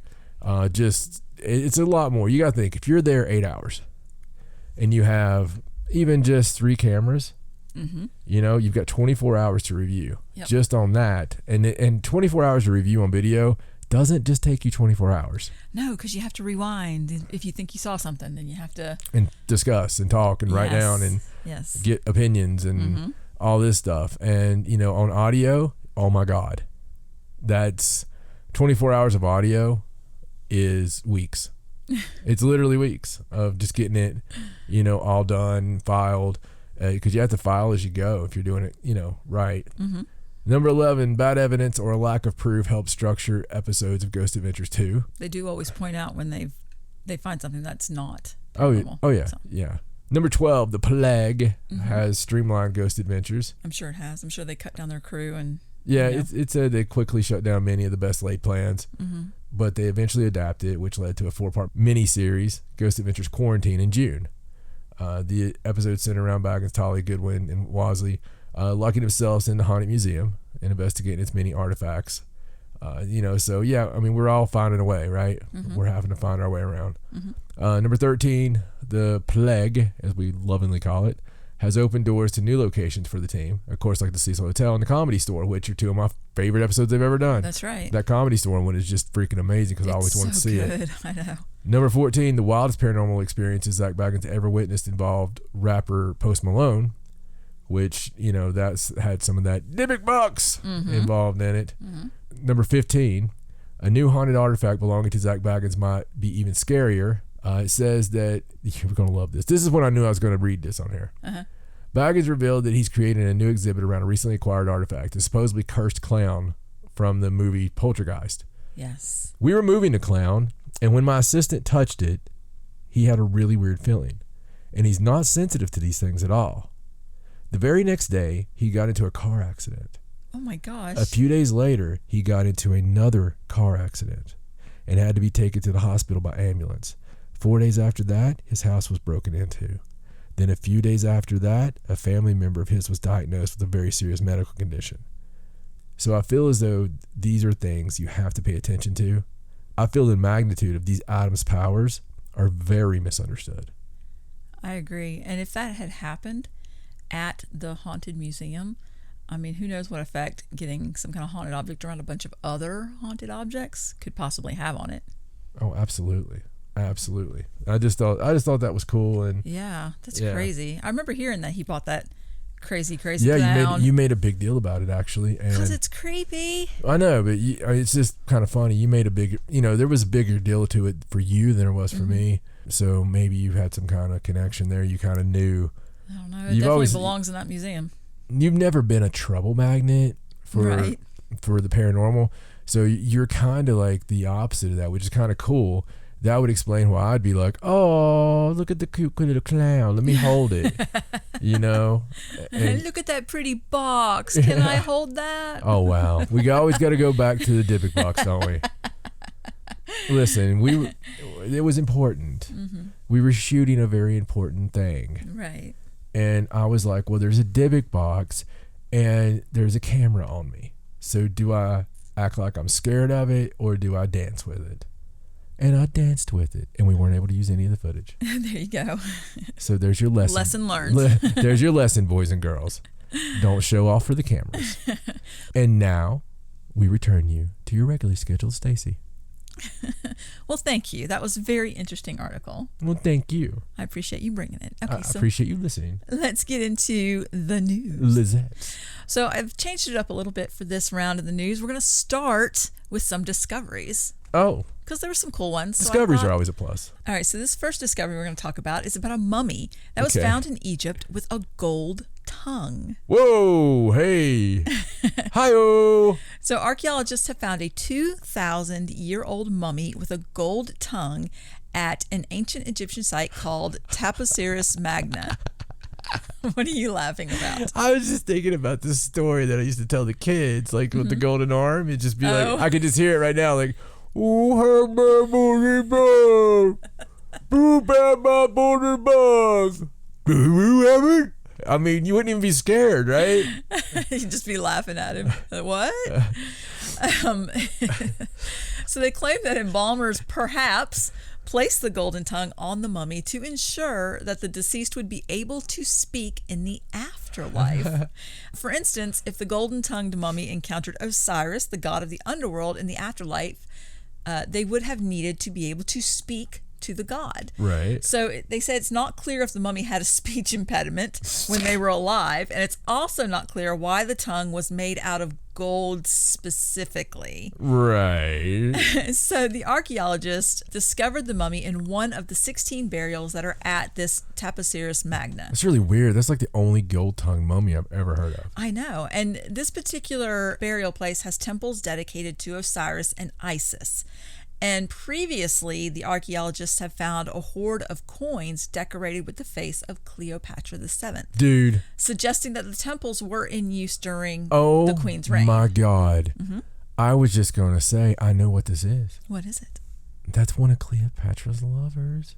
Oh, do you think? Absolutely. Absolutely. It only makes sense. Look, who would have the power to make a gold tongue? And you know how it is. I mean, Cleopatra, man, she was a woman of the modern era, right? I mean, she knew what she wanted. She knew how to get it. So she's seen some young, flower boy or something, and she's just like, oh, flower boy. And they smack uglies, and when they're done, she's like, well, I know you want to keep my secret, right? Because Mark Antony's going to be here any moment. And he's like, well, of course, absolutely. So anything, and next thing you know, taking the tongue out, stick the golden tongue in, because you're not going to really tell anybody any good details. And probably kill him at that point, put him in the flower garden, They don't find it for a while. Mark Antony's out there, digging up daffodils and just like Egyptian daffodils. And it's just like, oh, Cleopatra. Yes, darling. There's a golden-tongued mummy out here. Is there? She could play it off if anybody could. I'm sure. And that would, remind her of, how they might earn the golden tongue. Normal one, she just throws over a cliff. I mean, this one was special. Yeah, it'd be like, hey, you want to earn the golden tongue? I mean, there's got to be a reason behind it. There does have to be, and it's especially if we haven't found any others. Well, there's only the one with the golden tongue. Out of 16 burials at this particular site, the one mummy had the golden tongue, but the other 15 burials also date back around 2,000 years and did contain remarkable treasures. They said in one, there was a female mummy wearing a death mask that covered much of her body and depicts her with a headdress while smiling. Wow, that's creepy. And two of the mummies were found with remains of scrolls, which are currently being analyzed and deciphered.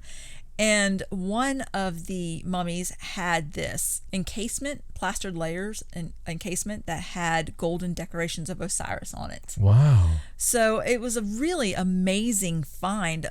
They said that they also found several statues that depict the people who were buried at the site, and that the statues were so well preserved, you can still make out the individuals' hairstyles and headdresses. Oh my goodness. Yeah, so they weren't exactly sure when the individuals died, but they could kind of tell sort of what era it was in, and so they believed it was right around Cleopatra's time. So that's really cool. I mean, anything that adds, some to her story, right? If you get the hairstyles from that, Right. that helps you have the hairstyles for other stories involving Cleopatra. That's what I love about history, is when you find other things around that time period, it's kind of like, not finding horned helmets for Vikings. right, right. But the Viking story is a great example, though. Over the last few years, I think we found more Viking artifacts than we've ever found. Oh yeah, and changed that story. Oh, completely. Yeah. Completely. I mean, now we have female warriors. We have, I don't know. I think some of those females heard the rape and pillage part, and they were just like, "Sign me up," So we stand You equals. looking for volunteers? Yeah, I mean, we're equals, right? Oh yeah. Well, while we're speaking about Egypt, let's talk about some more things that were found by Zahi Hawass. And do you remember recently we talked about the 50 wooden sarcophagi that they found, and they were displaying them and showing that they had recently found them? I thought that 50 was a little convenient number. It's probably 73. Well, that particular discovery was made at Saqqara, and they're still My God. digging there. And Are they, man? The Saqqara. Okay, I've watched non-stop documentaries. There's some really good ones right now. Netflix has an awesome one with Saqqara, but there's all kinds of like amateur Saqqara docs on right now because they're finding so freaking much out of there. I mean, dude, big time. Like you're talking about those mummies, the most awesome preserved mummies like ever, and it's just so much is coming out of there. well, this particular article talks about how they found a total of 22 different shafts, and it claims in this article that this particular So did Cleopatra. this particular site represents only 30% of what they expect to find. That they still feel like they have 70% that still remains buried under the sands at Saqqara. So this particular article, it does mention the 50 wooden sarcophagi that we had talked about previously, but it talks about a stone sarcophagus that was also found, as well as a papyrus around 5 meters long containing the 17th chapter of the Book of the Dead. And that was in the mainstream news, I think recently, pictures of it, how long it is and how amazing that they had this whole chapter and how well preserved it was. And they also found masks, wooden boats, games that Egyptians used to play, objects including human skulls and bones, just tons of different things. And the fact that they've only scratched the surface here is just unbelievable. They said that the team had also discovered what they're calling the funerary temple of Queen Nerit, the wife of King Teti, which had already been partially discovered in recent years, but I guess they were able to uncover the whole thing. And they found 3 warehouses made of bricks, and that were used to store ritual offerings to the deities. So it's like dig 2 inches and you get abundance of treasures there. Well, yeah, I mean, it's like crazy. That's just how it works, man. It really blows me away how close, and how easy it is to find this stuff once you get into it and dig down. The only thing is dig deeper. We find these things that are amazing and we're like, oh my God, they're thousands of years old. But then you need to dig deeper. I think that a lot of times, no matter where you're at in the world, if there's people there, they may have built on remnants of something from before. At least it was, at some point, it was obviously a good site to build. Right. There's probably some natural resource near it or, whatever. And for them, it'd be the Nile, right? So you're right there. It's a good place to build. But I'm talking about just anywhere in the world. That's the one fundamental thing that you find over and over is a lot of times they've taken, like, I love it with the archaeology piece because you see this grandiose archaeology, that's like the Aztecs, right? That I can think of when I was just recently watching. But then you see up on the mountain the stones that the granite stones that they totally didn't do. I mean, theirs was amazing, but then there was this other that was kind of like ruiny, but there was just like, oh my God. And that goes back so much further, and they like built on it. You know, it's the same thing in Greece and everywhere else. Right. Well, this is the first time I've heard them say that they felt like they've only found 30%. Like, that just means that we're going to be hearing about that for years still. Yeah, absolutely. Years. All right, so let's go on to our next discovery. And this one's from North Carolina, a little closer to home. North Kakalaki. And this is about a 10,000-year-old piece of jewelry. Wow. That was found among artifacts while clearing land for the I-540 project. So this is the North Carolina Department of Transportation. They've been clearing land for the last leg of the Triangle Expressway. Oh my God. And what? Well, that sounds scary as hell. I mean, it's kids, we're trying this new expressway out. Hold on, it's gonna be a sharp left. I mean, holy crap. Did they think that out? I don't think it's shaped like a triangle. I think it goes around Raleigh, like a bypass. Then why didn't they call it like the around Raleigh bypass? If I was half asleep driving with you down to North Carolina and it's like Triangle Expressway, I'd be like, ah. Well, whenever they started the project, the North Carolina Department of Transportation always employs archaeologists to check out the area where they're going to put the new expressway. And they did a survey for the entire corridor, and they identified over 155 sites.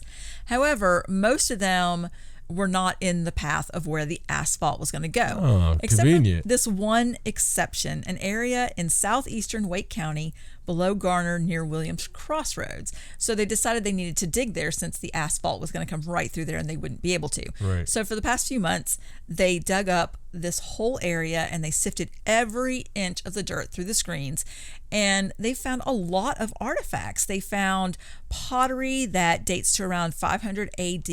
They found a piece that they feel like they could put back together and test the inside to see what was in it. They found tools that all date from about 1,500 years ago. Wow. And most of this stuff, they said, was found about 12 inches below the surface. And they were surmising that it was a popular campsite for, hunter-gatherers, nomadic natives, the North Carolina's first inhabitants. But then they started digging deeper than the 12 inches. And they found some more artifacts that they call points, which are just stone tools with sharp edges. And they claim that these are from the Archaic period, about 6,000 to 8,000 BC. So just by digging a little deeper than that 12 inches, they're already finding things that are much older. Wow. Now, one of the most exciting finds, like I said at the beginning, was this 10,000-year-old broken and once polished piece of stone, and it had holes drilled in it so that they believe that it was a piece of personal adornment or jewelry, if you will. If you will. Yes, that's what she said. She said, if you will. Is that what she said? She did. It's in the article. And so they claim that it was obviously a popular camp for hunter-gatherers, and it was really interesting to them because the points that they found, they claim, are made from materials that wouldn't even have been found in the area or near the campsite, that they were all fashioned from stone, and the source that they claim it's from was from the Uwharrie Mountains, which are in Montgomery County, which is nearly 100 miles away. Yeah, they must have gathered it. And then traveled as they hunted. Yeah, and they always stayed at this same little wonderful spot that they don't have a permanent encampment at or anything. I mean, there's no proof of them living here from 10,000 BC to 2,000 to 500 AD. Yeah, I mean, no proof of that. They obviously just stopped here at this damn roadhouse, and Patrick Stonehead freaking Swayze BC was back here, tossing people out the stone door. Shut the hell up, these people. I know. I'll tell you, man. It's always they got to say hunter gatherer for sure. They like to bring those real nice little nifty necklaces with them and drop them on the same damn place. Right. The point, as they were talking about, the point is, you probably got academics going nuts right now. Academia is just like, so, what's your name, son? I'm Johnson, sir. I'm I'm amateur archaeologist Johnson from the local Triangle Expressway University Co-op online learning center. I see. Well, what did you just find, Johnson? 10,000-year-old, sir. 10,000. We just went a little deeper. Isn't that strange? Just went a little deeper and found it, and we're thinking about going a little bit more deep. Well, that wouldn't be a very wise idea, Johnson.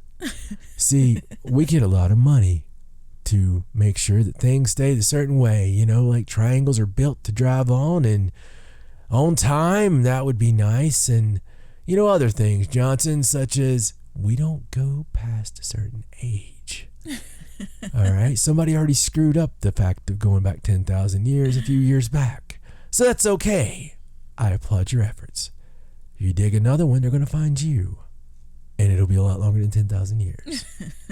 Just saying. That maybe not authentic word for word. Mm-hmm. You know, I'm sure they do it in a lot more highfalutin way than that. Right. Because they play the grand piano. I'd like to be an amateur archaeologist. I should check out the Triangle Expressway University Co-op Online Learning Center. Yes, that is it. I think I got that right.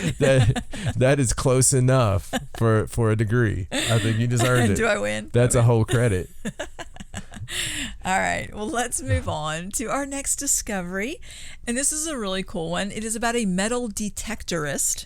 I think that's the actual Get out of here. term. That's what it says, metal detectorist. That sounds like someone who's got like a weird, bad fashion, you know, like, what happened to Cindy, Tom? Oh, I don't want to talk about it, Al. It's just, it's a bad day. Well, I mean, what'd you find, man? Just tell me. You know about what happened with, you know, my old lady and, you know, the donkey. Yeah, I guess you're right. Well, they say she's a detectorist. You don't say. Yeah, she's a metal detectorist. Oh my God. Say it ain't so. I mean, how powerful did she have to get? Oh, she got the big one. She got that bastard that would see it for 6 feet down and be able to tell you what kind of metal it was that she, you know, got lost. It's a weird. It's a weird term. It's just a weird word. It is. I agree. Well, this metal detectorist named Kevin Duckett went to Nantucket. Found what he believes is the centerpiece jewel of Henry VIII's lost crown. Oh, my buried word. under a tree after it had been missing for 400 years. Well, that wanted to be found, and I would not touch it. Now, it does call it a centerpiece jewel, but what it is it's like a piece of solid gold, and it has like a figurine on it. Solid gold. Yes. So he was walking through a field near Market Harborough, and just Wait, Market Harborough? Harborough. Oh, I thought you were like trying to say harbor. No, it's a borough. Okay, I got you. And he was just looking around this tree, and he said he found it lodged in the side of a hole just a few inches down, and he removed it, and he knew by the color and weight that it was solid gold. He knew he had a Bobby Dazzler. Oh, yeah. A top pocket find. Wow. Right away. The story of Henry VIII's lost crown jewels is pretty interesting. Apparently, the figurine on the crown featured 5 fleur-de-lis, a stylized lily linked to royalty, and it originally had 3 figures of Christ, one of St. George and one of the Virgin Mary and the baby Jesus. Jesus.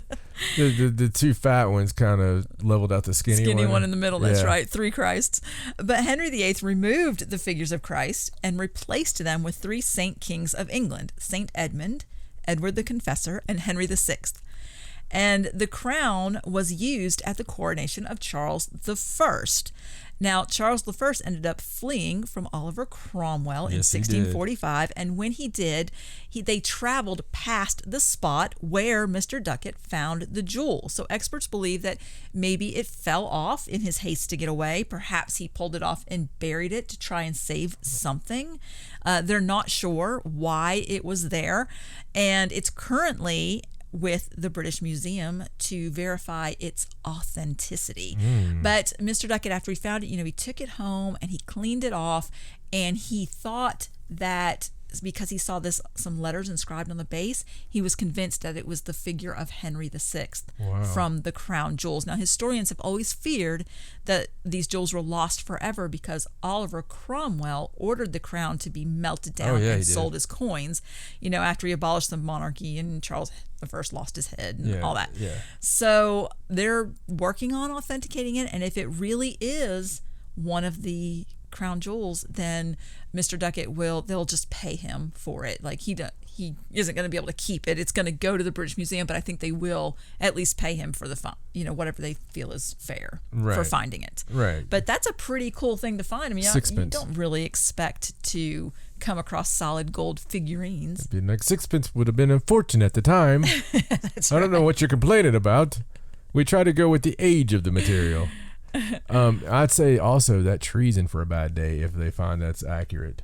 Yeah, because they're going to be digging for the rest of them down there. So yeah, it's definitely going to be. I mean, I think I'd be digging now. Yeah, I'd say that tree is probably already gone because this hit the news. So there's probably a big hole right around that tree. It's such a big moment in history as well. So, that's really cool. And I really don't think those things are found by accident. No, I don't think so either. I think that's got to be something. That's got to be, there's a reason. There's a universe metaphor or something that's happening that people need to look at with that being found. Yeah, absolutely. All right, so let's move away from discoveries now and talk about some space news. Space news. So this is about SpaceX. Oh. And they have announced their first mission to space with an all-civilian crew.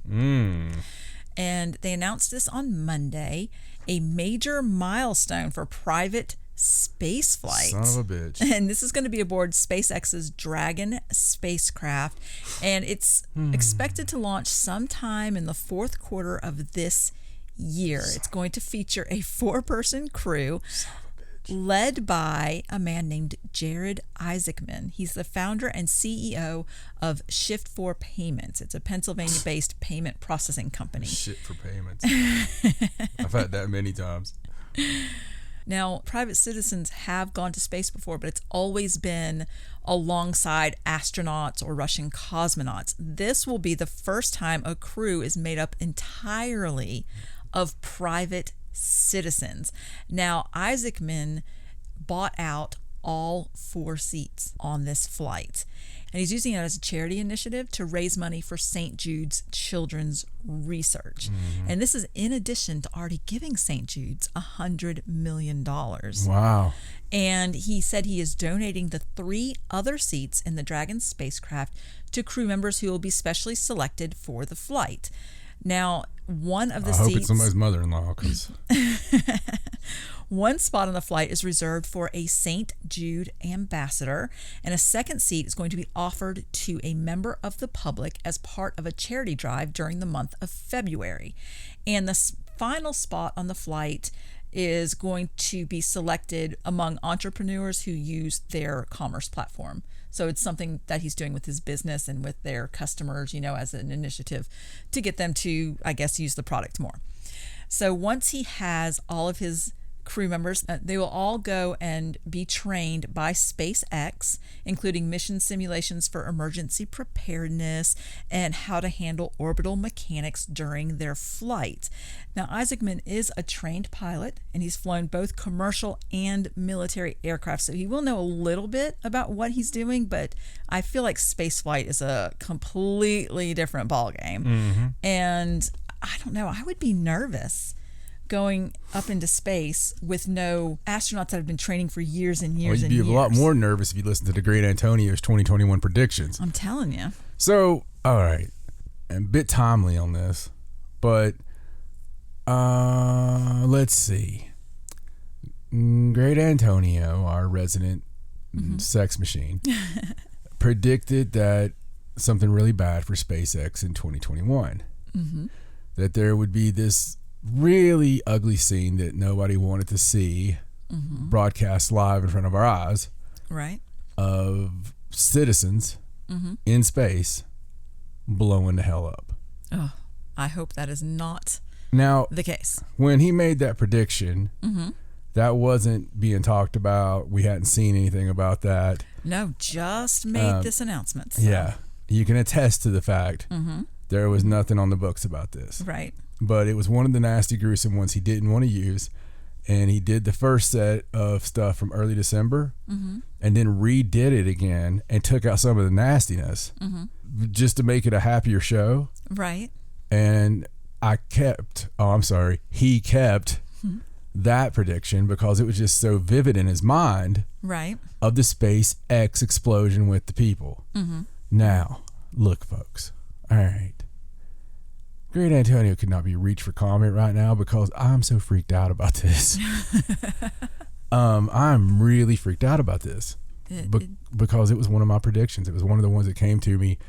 And as I write them all down, oh God, I've never measured the accuracy, but it's usually greater than 50% on the prediction stuff for the year. Right. And this is supposed to happen this year. Yeah, she said fourth quarter of this year. So, wow, that sucks. It does. It does. Let's hope that is a path that changes. Yeah, I mean, since I've put it out there, don't you think that it's possible that could, It could. It could. And, SpaceX has had some issues recently. Why don't you tell us about those issues, Stacey? With their starships. These are the space vehicles that they're building to take people from Moon to Mars. It's the Mars vehicle. And they call them starships. They're called Starship SN and then a number. Yeah, like SN8, SN9. Right. All this stuff. So, SNM? No. It's a very special starship. It's made of chains and whips. I wouldn't put it past Elon Musk. No, I wouldn't either. Listen, I'm not going to bust in your story here, but this is a big deal, okay? This is a really big deal. Elon got bitchy with the FCC last week. You could get into all the details on that in a second. But, this is a huge, huge deal because there's, 2 rockets now? Like 2 of the... We're going to go to Mars in this damn thing, rockets. Right, it's going to carry people. Have blown the F up. Now, the ones I'm going to talk about are the last 2. Now, recently, SN9 just crash landed during a test flight, and this is when it was trying to land, and it just burst into flames before disintegrating on the surface. Now, this is the same thing that happened with SN8 beforehand, and he got into a little bit of trouble with the Starship SN8 because he violated his pronouns launch, pound because Elon thank you violated the launch license. He wasn't supposed to launch, and they did anyway, and there were some safety issues, and that one ended up crashing on landing as well. Now, the SN9 that they just did recently, they did address a lot of those safety concerns, and I think the FFA was satisfied enough that they're not going to take any further action on the SN8 incident, but they did also have a fiery crash on landing. And these are test flights. They're unmanned. They made it clear to point that out, that they're unmanned test flights.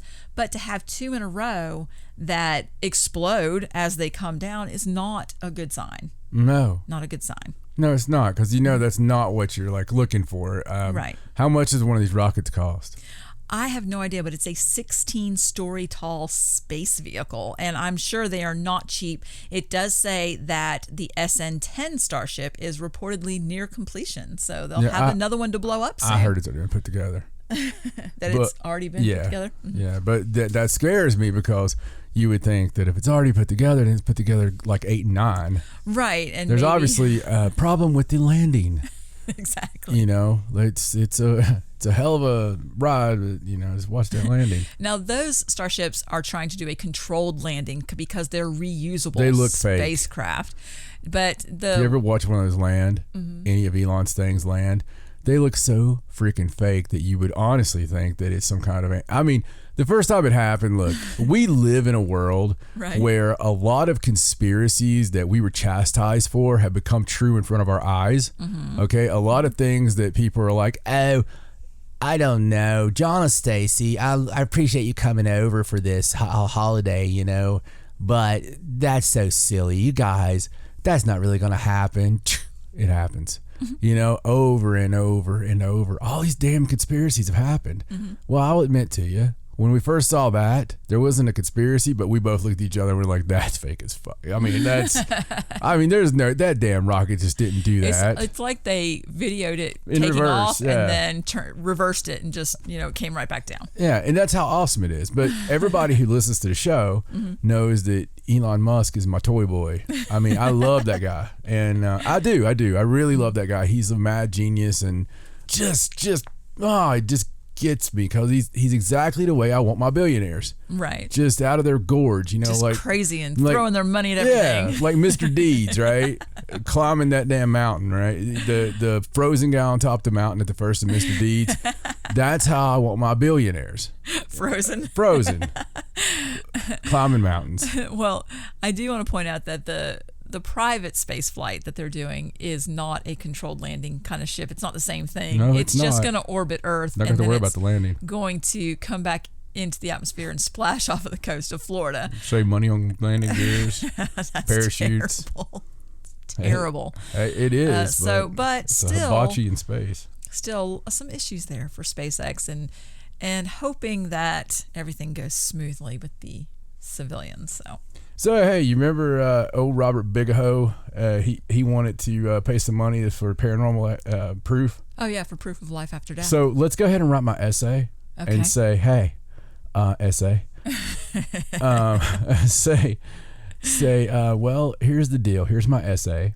Mm-hmm. Back on December 3rd, I did my predictions for 2021. Mm-hmm. We use a phony name and a phony little character to have fun on our show, so I don't have to say it's me. Mm-hmm. And this year, one of the clearest things I've seen was the fact that a SpaceX rocket was going to explode with human beings inside of it, civilians. Actually, I made that statement. You did. You made that perfectly clear. Be private citizens, and they were going to. It was going to streak horror into all our worlds and everybody, because we were going to see this live. It was going to be like when we seen Challenger. Yeah, they stream all their launches. Yeah, and we were going to see this in a way that we don't want to see it. Right. Now, when I seen this, and I'm going to be graphic, okay? Mm-hmm. When I seen this thing, I seen like a inside camera. Oh no. And I mean, it goes, you get dark quick and right. Mm-hmm. Mm-hmm. But that's what I seen the fear, and then boom. And so I'm not saying it's this launch, okay? Right. But when this happened, there was not anything, man. Dude, there was no room. I didn't hear anything. No. I mean, I'm sure they had planning, or they wouldn't be saying this now. Right, but it wasn't announced. They wouldn't have sold tickets. I mean, you know what I'm saying? I'm sure that happened, folks. Okay, so I'm not denying that. Mm-hmm. But the very fact of me having anything to do with knowing, no, I had no freaking clue they were going to try that or do that or anything. I'd be interested actually to know when they did announce it. When they decide, yeah. That would be useful information for all that. But regardless, it don't matter, if they announced it 10 years ago, if you say it's, whatever, right? Well, this particular article, this with the civilians, it was just announced this past Monday is when they announced that they were going to do that. Oh. Yeah, so it's brand new announcement. Okay, well, there you go. Yeah. Mm-hmm. Well, that, we, like I said, we get hold Bigelow and say, all right, well, you can watch with us, and here's your popcorn. If you want to wait, you can just put the kernels on that ship. Oh, okay. No, let's move on. I really hope that, honest to God, I hope that somebody hears it, that somebody knows somebody, and they're like, hey, Elon, this crazy dude on a podcast I like said this, and you'd be like, oh, really? And yeah. So let's do it, and maybe just push it off to 2022. Maybe, or listen, anything. I think that would change it. Mm-hmm. Just putting it off to Q1 2022 would change it, because this was specifically 21. Mm-hmm. So if you make it 22, I don't know if it works like that, but I think it would. Mm-hmm. I do. I mean, it can always change. Because what happened if in that time period they found something that was wrong? That's right. They found a flaw or something. Yeah. Mm-hmm. Very true. Very true. All right. Well, let's move on now. We'll have to let Grant Antonio know.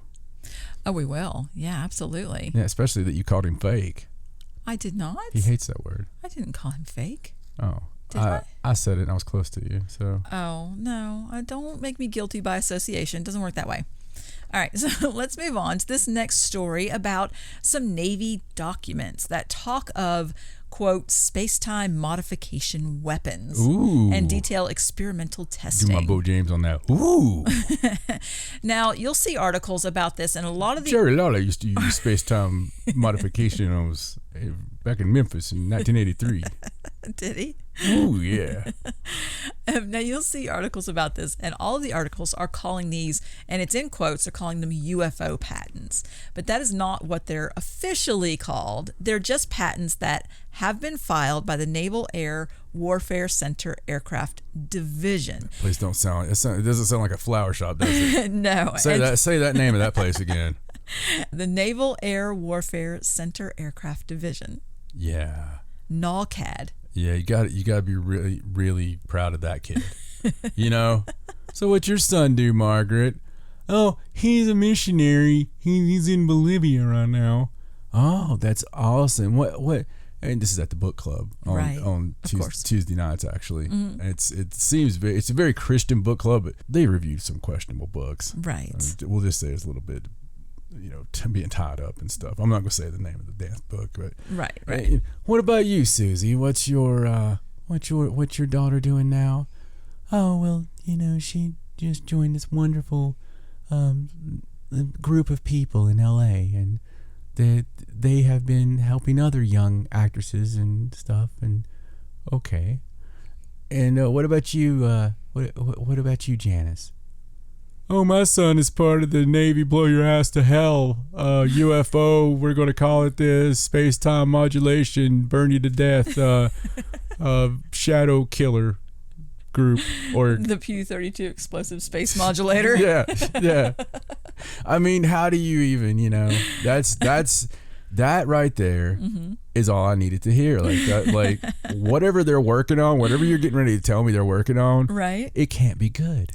Well, this particular article is about patents that they have filed for some interesting inventions, like a hybrid underwater space vehicle that does look a lot like what they're claiming is a UFO, what the article writers are claiming is a UFO. That's why they call them UFO patents. They're not technically called as opposed to the diesel underwater exactly they used to use. It used to get the water all nasty. Now they got that's why they got to go with the hybrid. The nice hybrid model. Yeah, you got to be careful plugging it in though. Oh God, yes, I'm sure. Those batteries. I know we're not talking about those kind of hybrids, but the batteries of those hybrids, man. The first time I had one in around me, like I had a friend that had one, and the damn battery was out, and I went to just touch it because I was like, wow, that thing's huge, and I've never heard such a scream of someone saving someone's life. And it was just like, no! I'm like, what? Because it can kill you. Oh, what, really? Yeah. Oh, I hope there's a big warning sticker on it or something. Oh, maybe. Something you would have to read, possibly. I mean, I thought it's in a car. I mean, what could it be? I'm just saying it's just crazy. If you don't know about them, they're nuts. Yes, that is crazy. Well, these patents, besides the hybrid underwater vehicle, there's also one for a high energy electromagnetic field generator. And there's one for what they're calling a space-time modification weapon, which can make the hydrogen bomb seem more like a firecracker in comparison. You ever notice people always shit on the hydrogen bomb? Like, whenever they're talking about how powerful something is, they're like, it's like 42 hydrogen bombs. It's a unit of measurement now. Like, I'm sure anybody who lost, their entire city or something under one of those is probably like, okay, we get it. That's awesome. Do you need something stronger than a hydrogen bomb? Could we not just use another, like, it's a lot, I mean, just some other unit of measurement. I feel like they unfairly pick on the hydrogen bomb I feel all the like time. They probably do. Now, this particular article is just an investigation being done by that website, the War Zone, where they are obtaining all the Freedom of Information Are they paying you? No, but they do have a lot of interesting information. Are you getting like a side contract I don't know about? Nope. Do I need to check in to Javier over there? He writes really nicely. It sounds like Egon Spengler's the one working on this shit. It really does. Well, they're just following the career of this man named Dr. Salvatore Caesar Pius, and he's the one that's doing all of these strange inventions that seem very, very technologically advanced and very much like UFO technology. And I believe that their reasoning for filing these patents is they're citing Chinese advances in similar technology. They're blaming the Chinese. They are. They're blaming and the they're Chinese. also like using the fake name. The inventor of this is blah blah blah Pius. Like the fact that his name's Pius is going to make him like, oh, he can't be too bad. He Right. loves God. You know, that's a assumed name. It's the whole thing smells fishy to me. It does to me too, and it is an interesting article though. It's very long. They're always really detailed. They scan all of their Freedom of Information Act documents. we get it. You can look at them. It's an awesome website. But just a really interesting read about some weird things that the Navy is doing now and looking into. And it does mention in here that these particular patents and inventions have been released to be used by other divisions in the government, one being DARPA, one being the Naval Research Laboratory. Well, that's interesting. And there isn't any What paper a trail of where these inventions have gone, who's particularly using them or experimenting with them. And they have done experiments and testing. They've spent hundreds of thousands of dollars over several years to test a lot of these propulsion systems and weapon systems and things like that. So, and that wasn't something that was well known. I think they had to get that out of the Freedom of Information Act. But just really interesting going along with all of the changes with the UFO policies and being able to report the unidentified flying objects. And now all of a sudden we have all this advanced technology that looks like UFOs. You can go sit outside. You can go sit somewhere near Iran with some binoculars and find out which ones we've looked into. I guarantee it. It's like there's no news ever hit from there, right? It's like, right. Oh well, there's that hybrid one. Yeah, we're trying that one out today. Yep, it looks like DARPA did that one. Oh, there's the Air Force. Yeah, they're all. If I lived in one of those Middle Eastern countries, I would just not live there. I can't blame any of the migrants. It's like, oh hey, yeah, Sweden, we walked the whole way. Why would you do that? Oh, no reason. No reason whatsoever. We're not mad at nobody. It's everything's cool. It's all good. We just want to live up here and change of scenery, change a name.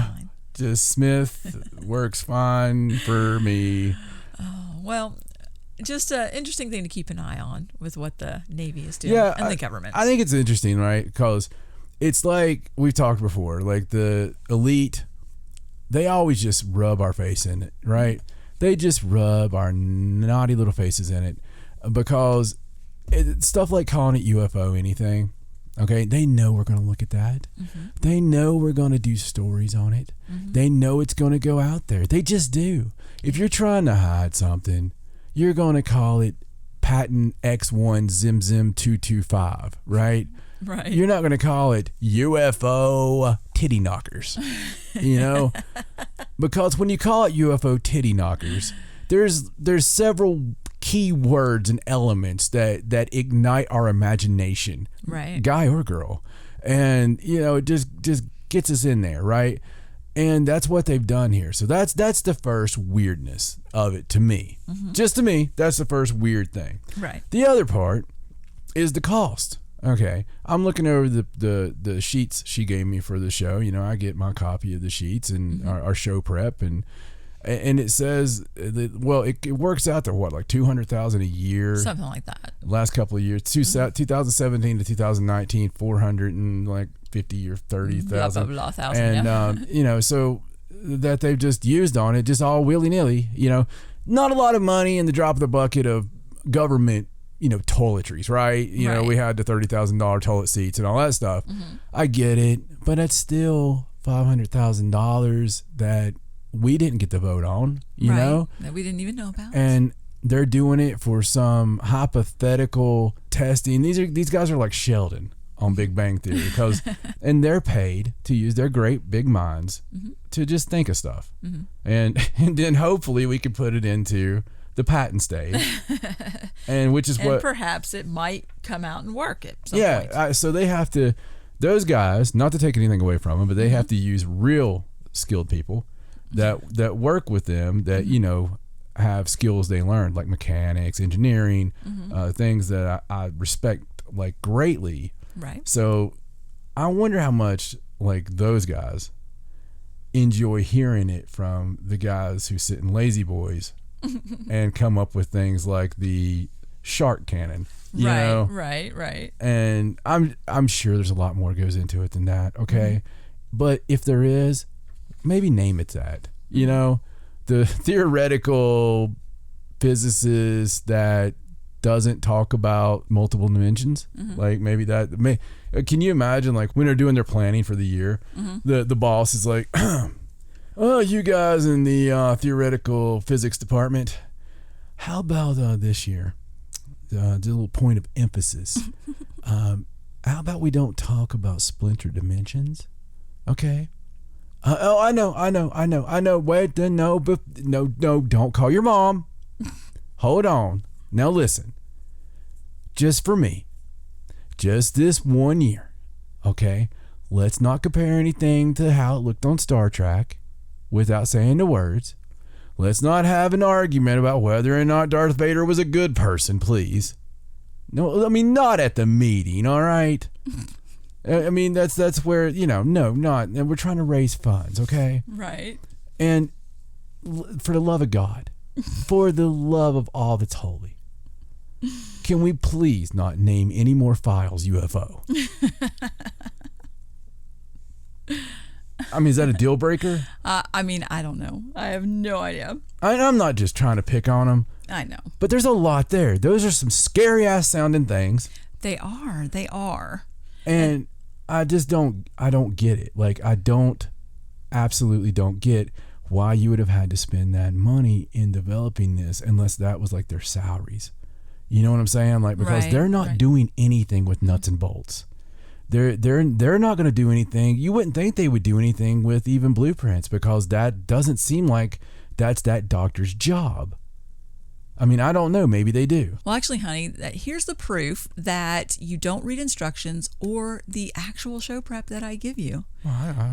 Because Dr. Salvatore Caesar Pius is not a theoretical physicist. Oh. He's an aerospace engineer that works for the Navy. But an aerospace engineer. I see where you may have been confused, because it does say in here that each one of Dr. Pius's inventions is stated to be enabled through what he himself described to the war zone as, quote, the Pius effect, which is a theoretical physics concept that is claimed to be enabled through, and then blah, blah, blah. There's a lot of technical jargon. Okay. All right. A lot to unpack here. Okay. First, yes. My apologies to Dr. Pius for being the fact that he is an aerospace engineer, or nuts and bolts, however you want to call it. Yes. And the fact that, upon further knowledge, the aerospace engineer was dreaming up in his damn office this whatever, and is using theoretical physics because he can't do it with his actual job, obviously. And to top it all, did I hear you say that Dr. Pius refers to it as something to do with the Pius effect? That's what he called it. He called it, it says he himself described it as, and it's in quotes, the Pius effect. Whatever this thing is, he's come up with this energy propulsion system. They go... No, I get it. Okay. So do you think that anybody ever talked to Dr. Pius back in school about... You don't give yourself the nickname Goldenrod. You don't call yourself Speedy. You don't give yourself nicknames. You don't give yourself the nickname, or it loses something. All right, the nickname is earned. That's right. They name things after you, usually because you died or cured something.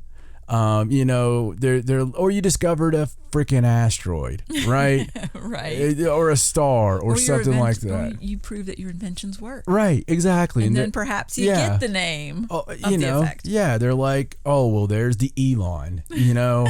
and the other way that you earn your name onto something would be like one of my favorite people from history. Another doctor. You know, Dr. Samuel Mudd. Dr. Samuel Mudd, he may have wanted his name in history, but I doubt it.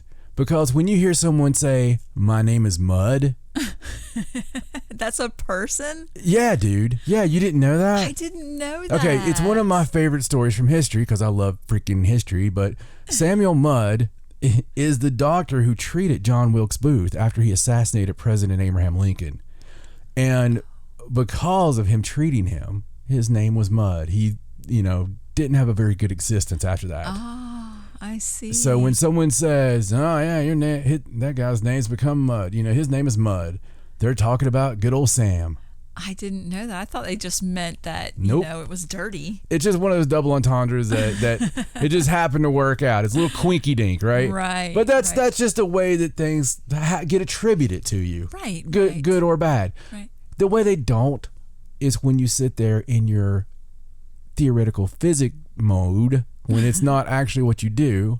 Right. When you're a rocket engineer and you're like, well, I'm going to dream today about killing people in colorful UFO. Can theoretic physics be a hobby? Is that a thing? I guess. I mean, when you're at that level, I'm sure you can do whatever, right? Right. But as long as you put enough whereases and therefores in your paper, people are like, oh, hell, that makes sense. And the only thing you got to do other than the whereases and therefores is like on page 4, you need to put like some really rough black and white drawings from every side. And make sure that guy's smart. Yeah, make sure to have measurements on the side. All you got to do is really just put like a ruler on the side. It's fine. Photocopy it. It doesn't have to be exact Yeah, to scale. Exactly. and they're like, oh, well, let's throw $500,000 at it. You know, buy sell. And you know, his last name's Pius. You know, which I'm still wanting to investigate, especially since we have the Pius effect. Let me tell you, the only Pius effect I know of has people going to therapy. All right. So to be fair, there's a chance I'm pronouncing that wrong, but that's how it's spelled. So well, it's either that or Pius. So let's hope. Let's hope that it's a holier one, okay? Because the other hole gets kind of stingy and nasty. But I'm just saying that this is, now that I know that he's named it the Pius effect, you know, it's like, well, John was pretty good and he did come up with the Edwards Conundrum. You know? It's just one of those things you just don't do, folks. So I don't care at this point. We're going to go ahead and skip to the next story. Skip to Aloo, my darling. yes, we're moving on. Because we've probably wasted too much time on this story, but hey, we know everything about it, right? Yes, we do. You know, and you learned about My Name is Mudd. I did. I learned something historical. It's also a really great Promise song. So, all right. All right. So this next story is just kind of an update to a story that we did a couple of shows ago. Now, do you remember the story about the Earth speeding up? Not a bit. I don't remember anything about it. I think the Earth was She speeding just up blacked and out like completely. Yes, it scared like the Charles out of me. Well, this is a story. Did you get what I just did? Yes, you Did you know Charles that's where? Dickens Did you know joke. that's where that came from? No. When people say it scared the Dickens out of me. Oh, was it because he wrote the scary Yes. stories? Well, you're just full of all kinds of good trivial information today. Aren't So you? here's the thing. I don't know that. That one was just a lie. I see. But it sounds It sounds right. right. I mean, you said it with a lot of conviction, so I think that's all you really need. Well, I mean, it's the Pius effect. So No, it's the Edwards Conundrum. the Edwards Conundrum. Yes. That. Is he telling the truth? So Or is he just sounding awfully confident? did he just put drawings on page 3 with a ruler? Because he's tried that one before. He's got us 3 or 4 times. Bastard. I'm looking up the Dickens thing. All right, well, while you're doing that, I'm going to continue on with this story. So we talked about how the Earth was beating up, and the days in 2020, there were 28 times we broke the record for the shortest day. And that hadn't happened in years. And then all of a sudden, last year, we broke that record 28 times. And I believe at the end of the year, the total time for 2020 was minus 1.28 milliseconds from where it should be. Now, that doesn't sound like a lot of time, and it's not, but considering the Earth has never sped up, it's always been slowing down. They always have to add seconds to keep the time correct. Now, they have to keep the time at a certain place, for systems like navigational systems, GPS, things like that. So we have some new information. This isn't technically a news story. This is just some numbers that came out that we thought were really interesting. And back when this story first came out on January 8th, they made a prediction for 2021, and they predicted that the shortest day in 2021 is going to be July 9th, and that on July 9th, we would speed up a total of minus 1.88 milliseconds, and that for the entire year of 2021, we were going to be faster by minus 24.13 milliseconds. Now, if you think about that, that is a huge jump. 2020 was minus 1, and this they were predicting minus 24. So they are absolutely predicting a huge jump in speed for the Earth. Now, if that wasn't strange enough, just 3 weeks into the year, they changed the predictions, and they've made it so that the Earth is going even faster than what they first predicted, that the total year would shave off minus 57.58 milliseconds, which is almost double what they predicted just 3 weeks ago. Okay, so layman terms for everybody out there. Mm-hmm. Last year, we had never speeded up, okay, and last year we broke the record 28 times. Yes, for the shortest day. For the shortest day, 28 times. 28 times, and we had done it like once, right? Once in the last God knows how many years. So, and that's a unit of measurement for those playing at home. The God knows how many years is. Right. So anyway, this year they had this kind of scary prediction. Mm-hmm. And 3 weeks in, we've already doubled that. They've already doubled it. Yes, they predicted that they did it by an average day length, and they predicted that in 2021, the Earth would speed up by 0.07 milliseconds every day. Okay. And now they've decided to change that, and they say that the day is going to be short by 0.16 milliseconds every day, just as an average. But that is a huge jump, considering we're already making a huge jump from last year. Right. That is almost doubling it, and I don't know, there's no explanation to why they changed the numbers or why they thought all of a sudden we were going to go even faster than what they first predicted, but it's a little bit odd and scary. It's a lot odd. It's a lot scary, and as it was the first time that I brought this to you. So this is one of the ones that I keep up with. I do a lot of sun watching, so to speak. Mm-hmm. There's a lot of places I go, a lot of places I keep up with. I'm interested in that kind of stuff. There's a lot of weird things that's been going on the last few years, and it seems like 2012, we were doing the show already, and did anything happen when 2012 came around, and we got to the big December 24th, all this stuff, Mayan calendar and all that. Well, it didn't seem like it, right? Until we got to 2013. And a lot of weird stuff, man. There was just a lot of difference. There just seemed to be a lot of difference in the world. Mm-hmm. And if you go from then to now, if you take the 9 years, okay, span going back to then, and compare it to the 9 years before then, right? As far as normalcy, and by normalcy, I mean like you had the same things that offended people, or you had the same outlook on stuff. You had the same, I don't know. And look at the alien stuff, right? Mm-hmm. So now that's a foregone conclusion. Right. All right. Look at how ghosts are looked at. Look at the mysterious booms. Look at all this craziness, right? It's just part of life now. And there's so much that's really changed. My whole thing behind that is because of some of the things I've seen happen in studying the strange, it has made my eyes open to weird little things that, a lot of people aren't programmed to stop and look at. Right. Now, that may be a shadow on a street. That could be a fairy in a tree. All right. And it most certainly is things that are a little bit strange that otherwise you would just go on with your bad self. Mm-hmm. But because of what we do, we see the light flicker when we're angry, and we stop what we're doing and we concentrate on the fact of why that light flickered. Right. Has it ever flickered before? Has it ever flickered since? Was it because of this? Can we recreate that? That's just how it works.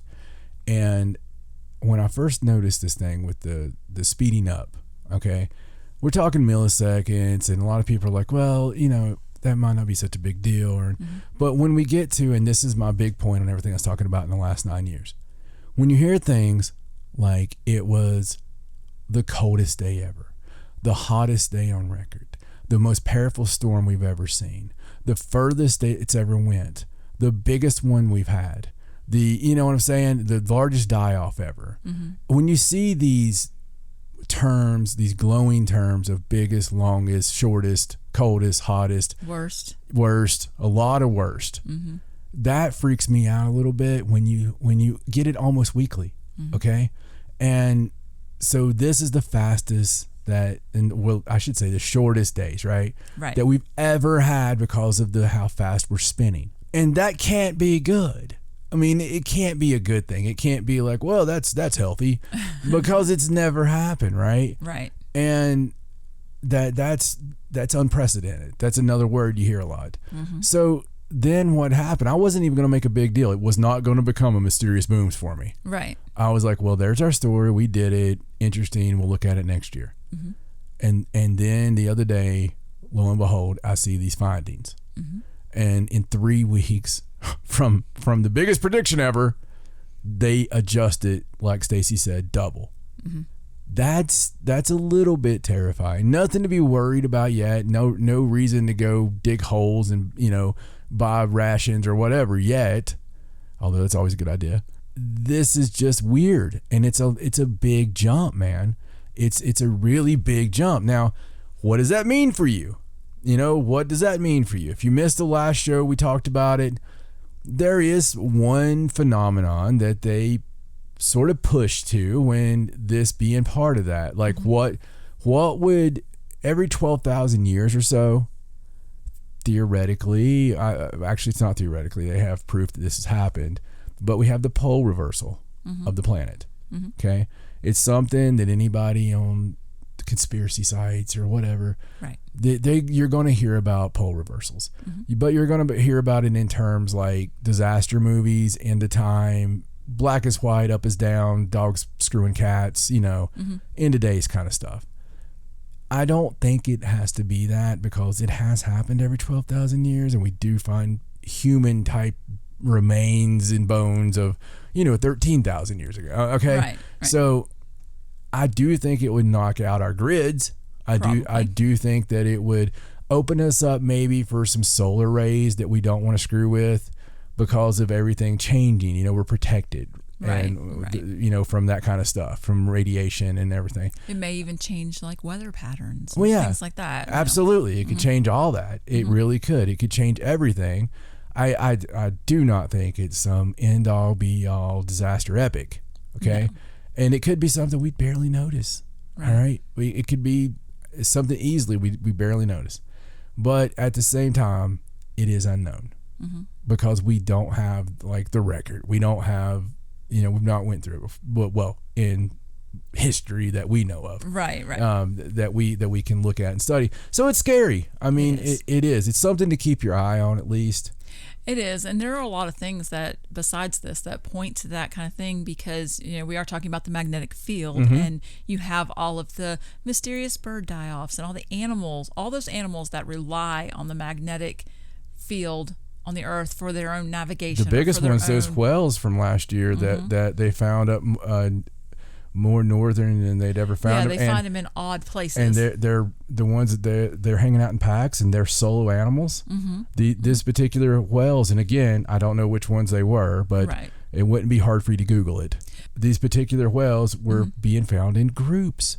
Big groups, and that's never been the way ever. And it was really befuddling the scientists, because it's like, well, that's not what they do. Right. Well, it might be what you do, because they're very smart. Whales are smarter than us, probably. Might be what you do to prepare. Yeah, well, I mean, just think about it, right? If all of a sudden you couldn't tell which way was up, which way was down, right? Because you know that's how your senses go, but you have a brain like ours, right?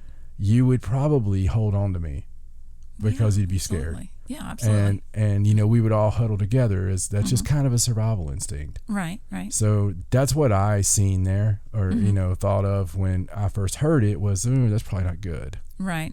Well, and you had that, and we also had the stories about certain magnetic places on the Earth being weaker than they had been in the past, and then the whole thing where they have to adjust the navigational systems before they should have had to adjust them. That's right. I mean, there's been just these little stories here and there. Yeah. And all of them kind of point to the whole, pole reversal. Well, even increase of paranormal activity. Mm-hmm.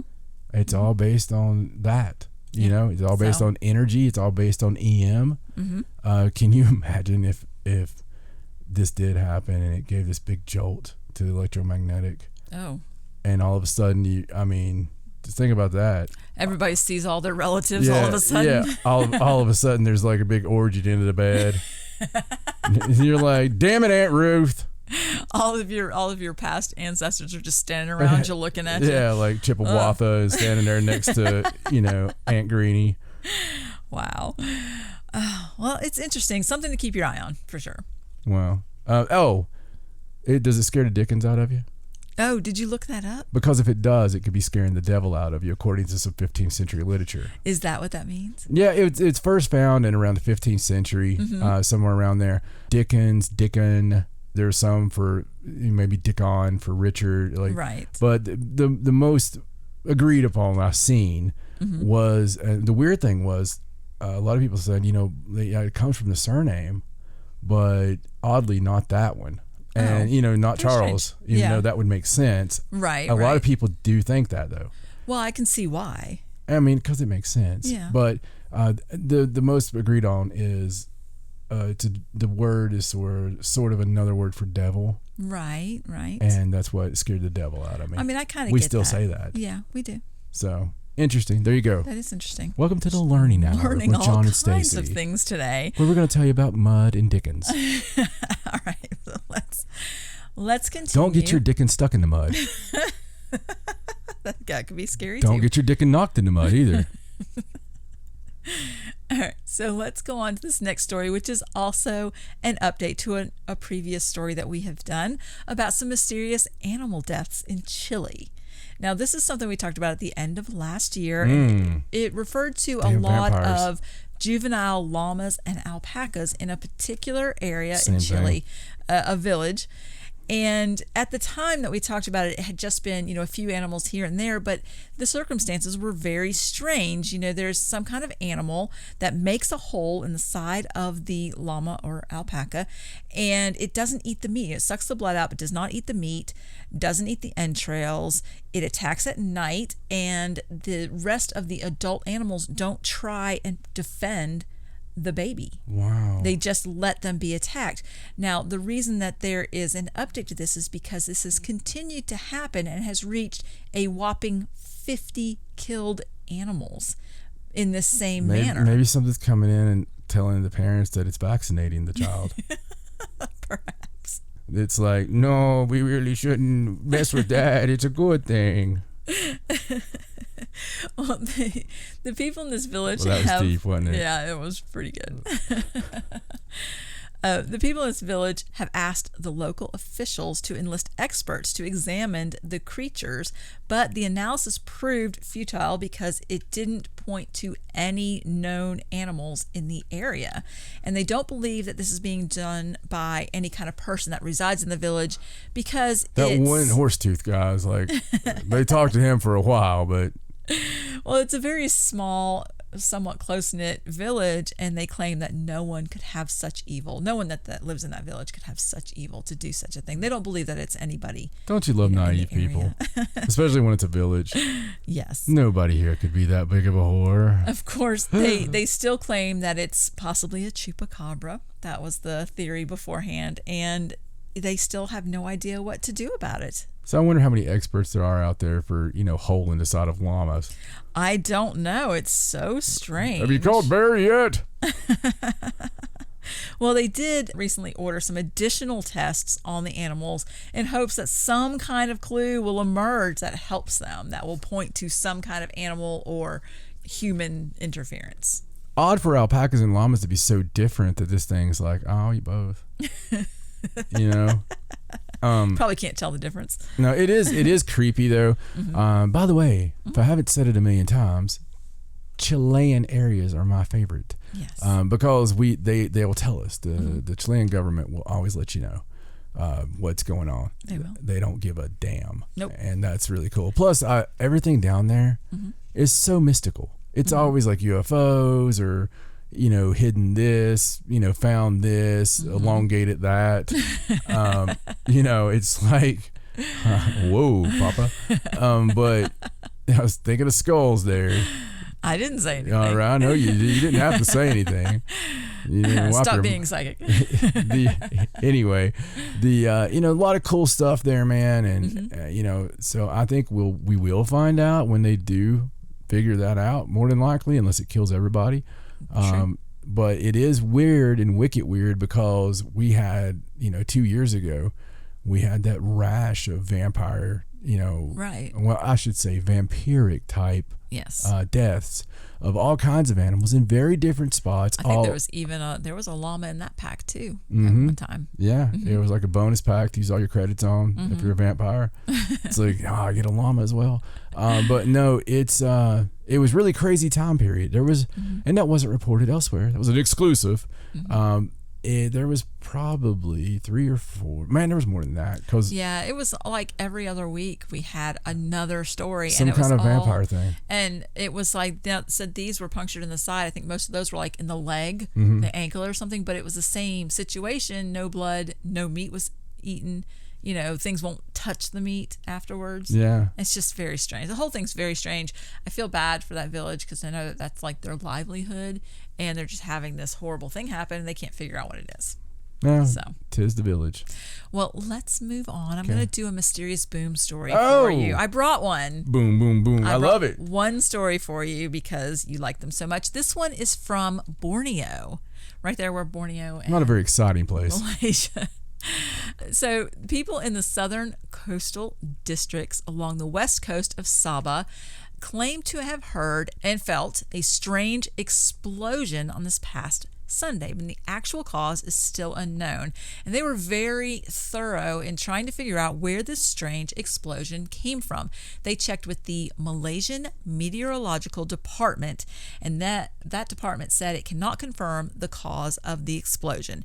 But they did say that the 24-hour National Weather and Earthquake Operations Center did not detect any occurrence of an earthquake or any seismic activity. So that is something we've been hearing lately, where they've been immediately checking the Florida seismic and Georgia. activity, and there hasn't been any. They checked with the police and the Navy, and neither one of them detected any explosion occurring within the waters or on the land. Everything was fine. And then they talked to the National Seismic Council, and they said that they detected a moderate seismic activity right at the same time, but that it clearly was not caused by an earthquake or natural tremor, and that the seismic activity had been felt by a number of locations. So it was very widespread. They did pick up something, but that it clearly was not an earthquake. So clearly it was just, I believe it was in the sky, and I guess they just picked up the residual explosion shaking. Now, they talked to the Astronomical Society, and they claim that they received reports of a strange explosion in the sky. Wow. But still nothing was known about the cause of it. Now, this made their social media in the area just go crazy with all the people that heard it. And some of the social media users, now this is not verified, there's no videos or pictures or anything, but they did report seeing a bright light in the sky after the explosion. So that may have had something to do with it. But just, I thought it was really interesting that here you had this huge explosion and they are almost certain that it came from the sky. Yeah. Because they checked every single instrument they had in the entire country. No, that is really, really strange. And yeah, we've had those recently, and of course, like I was saying, the mysterious booms have really ticked up a lot. Yes. We went from, you know, having a smattering here and there to it's a weekly, if not every other day, kind of phenomenon that's been You could picking up. probably find one every day if you looked. Well, I mean, to actually make the local news and stuff, which is normally what I count on, is Right. the fact that it made like your KTVO, whatever, Right. Which is nuts. Although I did hear my favorite TV station earlier today is in Georgia as well, WHER, where. Oh, how funny. Yeah. Anyway, it was, I believe that was call letters, but I know it's Where TV. But yeah, it's very strange. I mean, what do you say at this point? There's a huge boom, huge explosion. That is not a measured explosion. It's not an earthquake. Yeah, They're looking at this now, so it wouldn't even be an explosion that was in the ground, guys, or that would have showed up. So if it's in the sky, you would think that we would know what that was, hopefully. And when this has happened in other places, it's like the Air Force is the first one. They're like, "Oh, we didn't have nothing to," and then it's just crazy. It's crazy because there's no explanation. Yep. No freaking explanation. And once again, boom, there you go. Pun intended. All right, so let's move on to a ghost story. I think that wolf's back. I don't know what happened. All right, so this is a story about a ghost ship that wrecked on the Outer Banks 100 years ago this week. Roast rib? Yes, ghost ship. So this is the 100th anniversary of the wreck of... God, it is Scooby-Doo. Jinkies, guys. It's the 100th anniversary of the ghost ship on the Outer Banks. The 100th anniversary of the Carol A. Deering. Now, I'm going to tell you the story and then tell you the weird thing that has happened since then. So this was back in August of 1920. And Can you do it like the old sea captain? I'm right now picturing the Scooby Gang right standing on the beach. And they just got to town. And the little celebrations happening, and then the local crazy fisherman guy comes up and goes, it's the 100th anniversary, and he tells. You want me to tell this story in an old sea captain voice? That's okay. I'll just imagine. Okay, you just imagine. Tell us what happened, Cap. All right, so this started in August of 1920, and the Carol A. Deering was set to sail from Norfolk, Virginia, with an experienced captain and crew of 10 men, and they did have a cat, a six-toed cat. And they were going for, yes, with 6 toes, to Rio de Janeiro with a cargo of coal. So the ship departed on August 22nd. Must have been bringing Christmas presents. And a few days in, the captain fell ill, and he was replaced by a hastily recruited captain named William B. Wormel. And even though they had all these issues with the captain and having to replace them, they did deliver its cargo on schedule, and they set sail to return in December. Now, on their way back, a lightship keeper named Captain Jacobson aboard the Cape Lookout lightship in North Carolina sighted the vessel bound for its home port on January 29th, 1921. And when the Carol A. Deering ship passed the lightship, they hailed it, and one of the crewmen reported that the ship had lost its anchors. And Captain Jacobson took a note of it. He was supposed to report it, but his radio was out, so he didn't get a chance to report anything about it. 2 days later, on the morning of January 31st, 1921, C.P. Brady of the Cape Hatteras Coast Guard Station spied the schooner aground and helpless on Diamond Shoals. Now, its sails were still set, but its lifeboats were missing. And there was a really rough waters, so it kept the surf boats from reaching the wreck until February 4th. When they finally reached the wreck, they noticed that the Carol A. Deering was completely abandoned. The crew had vanished like ghosts. They took their personal belongings, key navigational equipment, some papers. Of course, the anchors were gone, and they even took the ship's logs. The ship's logs were never recovered. And to this day, nobody knows what happened to the crew of the Carol A. Deering. Now, some of the people that talk about it investigators claim that they found the wreck had been driven high up on the shoals, which would have taken a massive force to accomplish, and that there was a red light distress signal located atop a mast, and that supposedly there was prepared food found in the galley, and there was not any clue as to what happened. I think the only survivor was the six-toed cat. Can I ask you a question? Yeah. Out of that whole story, what the hell does it matter how many toes the cat had? I don't know. It just said six-toed cat. I feel like that was important for a sailing thing. Maybe it was lucky or unlucky. I don't know, but it was in the story. It wasn't very lucky for the cat. So I thought I would mention it. Did they question the cat? I hope so. Kind of fishy. Now, the FBI came in to investigate. There were a lot of theories, things like pirates and rum-running gangsters, but everything that they investigated turned out to be a dead end. There was absolutely no evidence of anything that had happened to them. So in March of 1921, they used some dynamite and they blew up the ship and scuttled it so that it wouldn't be a hazard to other ships in the area. It's really kind of a hazardous area right there as it is. Now, pieces of the Deering have managed to survive, however, and some of its timbers are incorporated into the facade of the gift shop at the Graveyard of the Atlantic Museum. That's where we're going, gang. They have a standing exhibit about the ship that includes the captain's desk, an oak water basin, a silver flask, an oil lantern, and the ship's bell. Now, other bits are scattered around in different homes of some of the longtime Outer Banks residents. And according to the administrator of the Graveyard of the Atlantic Museum, his name is Josh Nonnenmacher, he claims that one of those items is the ship's clock. And the clock has not made a sound for the past century until last year, where it started chiming on August 22nd, 2020, which would have been the exact 100th anniversary of when the ship set sail on its original voyage. Oh my goodness. And it's been quiet since. It had been quiet for years, quiet since, but on that day it chimed.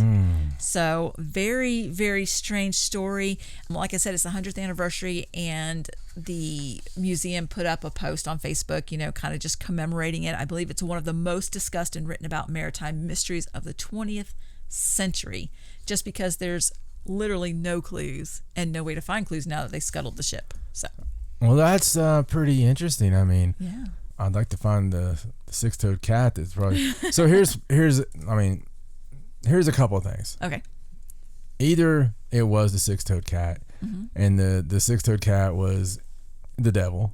Right. And it would play cards with them and stuff, and they were like, well, we can't ever tell anybody about, what you can do, six-toed cat. And it was just like, well, you never gave me a name. You just call me six-toed cat. So, and it's eventually they lose a lot of money to it, and it's like, well, I'm actually the devil, so you could sell me your souls, or, something like that. And make me some food, because there was food made. That or mermaids, mermaids. Mermaids would have no reason to take the cat. That's true. So they could have done that. Then the most likely one. Okay, this is the most likely one for me. Right. They paid some dude down in Brazil, because I don't know if you've ever seen a Brazilian woman up close. Right. But I have, and just saying, just saying. Right. There's some things about them Brazilian women that is mighty fine, and it's a nice tropic. And are you suggesting that they just stayed? I'm suggesting that they sent Jimmy and Johnny up there to let the ship, go and then take the lifeboats back to Brazil. They took the lifeboats back to another ship that was waiting, because they didn't want them to always have to wonder or come looking. Right. I see. So they. Is that why they took the ship's logs and everything? Yeah, they had to take the logs, because of course they were all down there with some nice Brazilian wives. Well, I assume that theory is just as good as any other they came up with. So, well, if you've seen the Brazilian women, you would. Well, I feel like that is not a very safe area for ships anyway, since they call it the Graveyard of the Atlantic. Yeah. I mean, you don't really want to go there every day. Right. And I mean, with that, the problem is you got all these shoals. I mean, it's just a weird place. That part in that area, North Carolina Outer Banks, it's a strange area. I mean, you've got sand dunes. There's just some crazy stuff, man. Lots of UFO sightings. Yeah, lots of UFO sightings. I just think it's one of the weirder areas, really. And people don't think of it. I mean, because it's always been, you're like, oh, that's normal. Yeah. But it's really not. It's really not normal. No, above it and below it's kind of normal. But that's not normal. It's just not a normal area. And most people I've met from there's crazy. So, and if you're from there, then I would hope that if you listen to this show, you take that as a compliment. I feel like almost every inch of coastline should probably have some type of old shipwreck story. I mean, you have to think that people have wrecked all up and down the coast everywhere. Well, I know a lot of the sailors and stuff. There's probably a story, whether or not there's a shipwreck. But I know one crazy thing last few years, especially in Maine, there would be a lot of like storms come, and then all of a sudden, whoop, we found a ship. Yeah, it just uncovers it because of the storm, and then covers it back. I know it freaked us out for being on the beach, because you don't know what's below your feet. You don't. You have no idea what's down there. Well, man, we need to put the Kooky Kids on it and see. That needs to be a Scooby movie. It really does. Yeah, they need to use that story because they could actually put that in there with the one where the captain shows up on the dock, and it happens all the time. They catch that, and it's in that area. So that would be interesting to put all those together. Yeah. The six-toed cat would be funny too. It would be. Because they'd have a special boot, like where it's a like special boot. Well, they have like it has to wear a pirate's outfit. I mean, you got to put it in a little pirate outfit with little hat and stuff, and it would have its little kitty booties, except for one would have a hole cut out on the side for its extra toe. So little timey-wimey stuff here. We were really curious about the cat, just because it did seem familiar with the hearing about six-toed cats with sailors and stuff. So I looked it up, and yes, Pedictor cats was seen as good luck for sailors. Good job, you get a star. But there is another superstition with Pedictor cats. Other than being good luck for sailors sometimes, it was also seen as a sign of witchcraft. They were hunted and killed in Europe because of that superstition and witchcraft. So either way, that's kind of interesting. It is. With the six-toed Pedictor cat. And that's weird. I mean, it is. It is. Good luck or the witchcraft. So you could really go the witchcraft way if you wanted to write the story. I kind of want a Pedictor cat now. If you can just like look up, where do I buy a Pedictor cat? Well, they're most common in New England, it says. Oh, well, cool. There you go. So a lot of genetic mutations up there, obviously. Got one right here. A lot of magic. Let's just say a lot of magic. Yes. A lot of magic. Yes. Okay. Well, moving on. All right. Well, let's move on. And this next group of stories, we're not going to delve too deep into them because they're going to make you upset. We're just going to sort of touch on each one of them. I just wanted to bring them up because these are all stories about people who claim that they have solved a mystery about something. Oh, joy. We love these. These are your favorites. Yes. Yeah. So, like I said, we're not going to go too in depth, but I just wanted to mention them because you never know when someone might actually be right about one of these. I kind of do. All right. So, the first one is about the Nazca lines. Oh, dear Jesus. And the headline says, Mystery of the Nazca Lines Unveiled. Of course. Now, it hasn't actually been unveiled because it will be presented at the International Congress of Cultural Tourism in Cordoba in February. Live on pay-per-view. Yes. So this is a team called the Salvar Nazca team. It's led by engineer Carlos Hermida. And he has discovered that the famous geoglyphs of Peru are actually a complex system of irrigation channels. Has he? And the research, which was carried out through civil engineering methods, highlights that, the Nazca lines are actually a complex system of channels for the irrigation of vast extensions of the desert.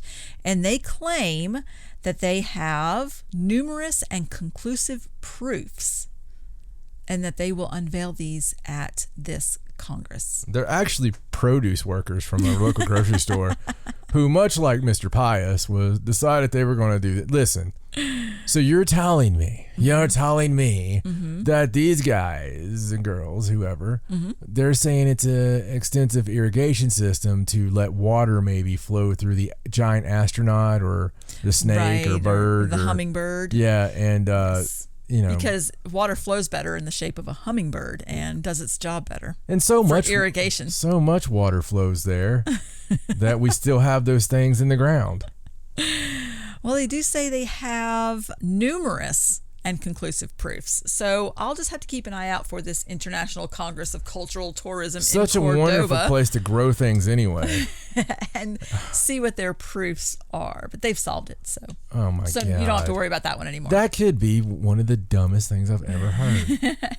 I mean, really, to associate. Okay, go on. Okay, so let's continue. This next one is about the story about Venus that we talked about. Remember the researchers that claim they found phosphine in the atmosphere of Venus, and that could potentially be a sign of life. And it was very exciting, and it was reported. They did a paper on it. So these new researchers have now come out with some different evidence. And their evidence claims that this was never phosphine at all, that it was most like the less exciting sulfur dioxide, because sulfur dioxide is the third most common chemical compound in Venus's atmosphere. And of course, it's not considered a sign of life. They made sure to put that in there. Now, what happened was when the original researchers that found the phosphine did their study, they used the James Clerk Maxwell telescope. They discovered a particular radio wave emission from the clouds of Venus, and there are only two molecules that would fit that particular signature. Those two molecules are phosphine and sulfur dioxide. So then they decided to use the Atacama Large Millimeter Array to distinguish between the two. And in that data set, they found that sulfur dioxide was not abundant enough, so they assumed that the signal came from phosphine. It seems very logical progression of thought there. Now, the new work took a different approach. They just modeled the atmosphere of Venus, and they used that to interpret what was seen and not seen. And one of their other, what they're calling major finds, is that they think that the Atacama Large Millimeter Array data set was most likely underestimating the amount of sulfur dioxide present in the atmosphere, that it just gave a false impression that it had some issues. That's their major find. So Okay. that's their research. All right, so I'll let you get through all that. It's just on purpose here. So we've got two schools of thought. Right? We have the original school of thought that came out and said what they had found there, and they used the scientific method. They used scientific tools at their disposal. They used a large telescope array. They used, the planetarium. They used observation and deduction and all this stuff, and that's how they got theirs. Right. So the other people, that the poo-pooers, if you will, they came through and, well, they used Microsoft Paint. They made a model in a shoebox. Yeah. And on the third page, they used diagrams with a ruler. They said it with confidence, though. And lots of whereases. Therefores. That's right. That's ridiculous. Okay. Maybe they're right. Okay. It's so far away.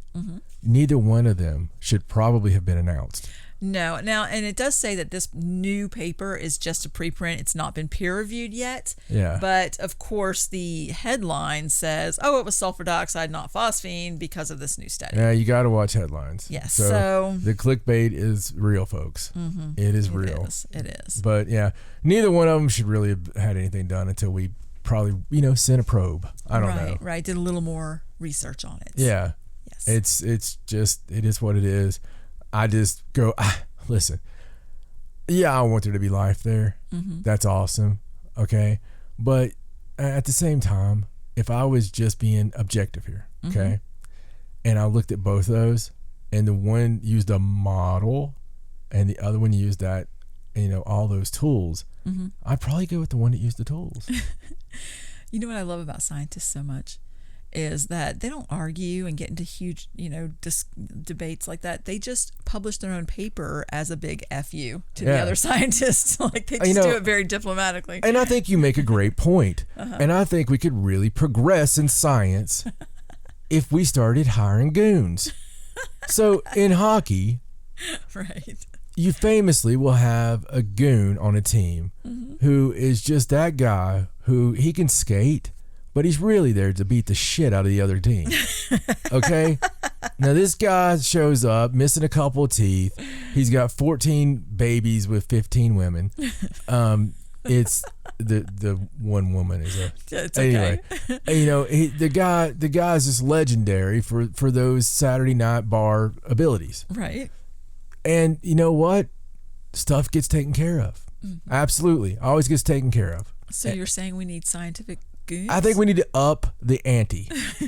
I think that in science, each big like Harvard, Yale, all these places, they need to, with their science department, need to hire a goon scientist. Right. The goon scientist can wear the white coat, comes to work, has to be there, all this stuff. You can use some crayons over in the corner. It don't matter. Broken crayons, still color.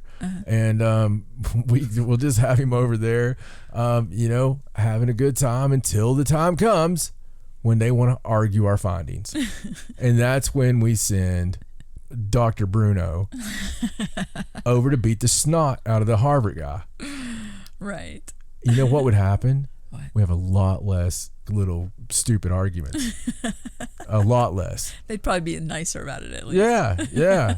Be like, well, I think that was a great idea that you came up with. I understand your point of view, but let me put this forward. Yeah. Why don't we go out and have coffee and let me tell you what I was thinking. See what you think about it. All right. Well, let's do one more. The goon scientist. All right. So let's do one more. And this one is about the Dyatlov Pass incident. Wow. That's trigger. Yes. For you. Yes. So, we've talked about this quite a lot in the last couple years. Too much. Yes. I've seen a lot of, this one almost has as many people coming out saying they know what happened as Stonehenge. Mm-hmm, mm-hmm. So this is an article published in the Journal of Communications, Earth and Environment. Some researchers have presented data pointing to the likelihood that a bizarrely small, delayed avalanche may have been responsible for the gruesome injuries and deaths of the hikers. A bizarrely small. Yes. And that avalanche drove a big jacked up super swamper truck. They're claiming that it involved a block of icy matter that was a mere 16 feet long, about the size of an SUV, and that it just slid down remarkably fast, that it was capable of doing that kind of damage because of some testing that they did with some car crash data, where they threw things at dummies and corpses and broke cadavers, and broke their ribs. Right. And that threw things at them. After this bizarrely small avalanche, the reason they were out of the tent is because the ones that were injured were pulled out of the tent by the ones that were not injured, and then everyone suffered hypothermia and had other things happen to them, like animals pecking out their eyes and eating their tongues and such and such. Right. And it doesn't really, now this theory doesn't really account for some of the other things that happened, but they do claim that whatever happened after the avalanche is now speculation, but that perhaps they, like I said, cut themselves out of the tent, fleeing in panic and pulling the injured people out, and that they just, as they were going to hypothermia, that they just did the paradoxical undressing, they just weren't in their right minds, and that perhaps the traces of radioactivity was a result of thorium present in the camping lanterns, and that the missing eyes and tongue may have just been the result of scavenging animals. But of course they don't have any idea about any of that stuff. They just said that it's an avalanche. So they actually think there's a Chernobyl lantern. I think so, yes. That we accidentally took the active radiated one. And they're all sitting really, really close to it. It's like one camping lantern radiated the entire 9 people. Gee, Mikhail, this is really, really fun, but I don't like the fact that Hans's hair all fell out. It's really handy because when the lantern stops working, everybody can just glow in the dark. Yeah, there you go. You don't need the light anymore. Yeah, that's a lot of fun. Well, that one sounds about as good. Do those guys know the Nazca guys? Maybe. They might be related. It sounds like it. But there you go. Mysteries solved. Yeah, buddy. Yeah. Okay, so let's move on from that. Okay. And I just have a few more stories right here at the end of the show. Need a palate cleanser. Yes, my favorite stories at the end. So this first one is about a woman. Oh, I like it already. Who spotted her, quote, dead mother. I don't like that. 89, is actually alive just seconds before she was cremated. Okay, that must have been read weird or something. All right, so a woman whose mother had supposedly died. she discovered that she was alive just seconds before she was cremated. Wow. She was on the conveyor belt. Oh my heading God. towards the oven when Good thing there wasn't a new insurance policy. when the daughter noticed that she was showing vital signs and Like, help! Immediately Holy shit. stop the conveyor belt. Are you sure? And they rushed her to a clinic, and she A lot of the is in corpses start yelling, holy crap, when they get near the fire. It's intensive care. do they really? We thought it was natural. Doc keeps sending them down here. He says it's a muscle reflex. It's just a twitch or something. Yeah. We have to hit him with his iron. Well, thank goodness she was there. Supposedly they had just had this funeral, and then she went down in the funeral home and went down with her mother. Why? I have no idea. I would never want to see one of my loved ones being put into the oven. Like, I don't want to go that far. No. But she did, and Well, thank goodness she did. Well, there's a couple I wouldn't mind to see. Thank goodness A she couple I'd did. probably pick up. Because, she realized that she closed. was not dead. So there has been a full investigation because she's denounced the clinic that told her that her mother had passed. They told her that she died of cardiac arrest. She was having chest pains, and then she took her to the clinic, and the next day she came back, and they just gave her a death certificate and said she died of cardiac arrest. That poor old lady will never complain again. Yeah, so... How's your heart, Mama? It's fine. Oh, it's good. Not bothering me a bit. It's a very strange story. Just everybody, she was just in the right place at the right time. Hard to believe that can happen in 2021. Yeah, I know. Isn't that crazy? I mean, really, that's crazy. That is just terrifying. It's weird you can, go through the funeral too. Like, Yeah. Well, I mean, clearly she just was in some kind of coma state or something. Clearly. I don't know. I have trouble with that because I'm like you. If you had people sitting up in the morgue, they wouldn't make it out because I would think they were rising from the dead, and I'd be whacking them with bricks and stuff. Oh yeah, you're not going to hear about it. You're not going to be like, one's coming back to life. I'm going to be like, what's this wooden thing in Mommy's chest? Sometimes we do that to prevent theft. Prevent theft from the ashes, and I don't know. I gotta go. It's kindling. Just leave it. Yeah, we start a small fire early on during just to the heat funeral. up the inside of the body, makes it go quicker. Yeah. Oh wow. Okay. All right. So let's move on to this next story, and this is about a historical home that is for sale. A what? A stork's home. I'm sorry, I'm still not over the last story. A stork's home, yes. It's a classic. A historic home in Trumbull, Connecticut that is for sale. Okay. It is an antique colonial farmhouse at 420 Toshua Road. That's a hell of an address. And it's called the David Mallet Jr. House. It was built in 1760. It sits on 1.5 acre level lot, and it's a nice palatial estate. It's on the National Register of Historic Places. But according to this article, there are ghosts in the home, but there are good ghosts. They're not those troublesome, nasty ghosts. Right. The Historical Society does claim that there was a murder in the home. In 1908, the daughter of the owner was killed by a man when she rebuffed his suggestion of marriage. Gee, that was real tough, wasn't it? Yeah. I mean, he just suggested that they get married, and she was like, I don't think so, and they killed her. Yeah, that's I mean, that's pretty, I mean, good Lord. But they claim that hers is one of the spirits that inhabit the house. Now, I don't know what the other spirits are, but it does say in this article that the house was originally built on a 500-acre estate that was purchased from a Native American tribe for 5 gallons of whiskey and a stovepipe hat. What? Oh my God. 500 acres for 5 gallons of whiskey and a stovepipe hat. That is Okay, 1 gallon of whiskey right. per 100 acres. All right. Aside from all the obvious racist problems here, Right. Okay, all the stereotypical issues with that sale.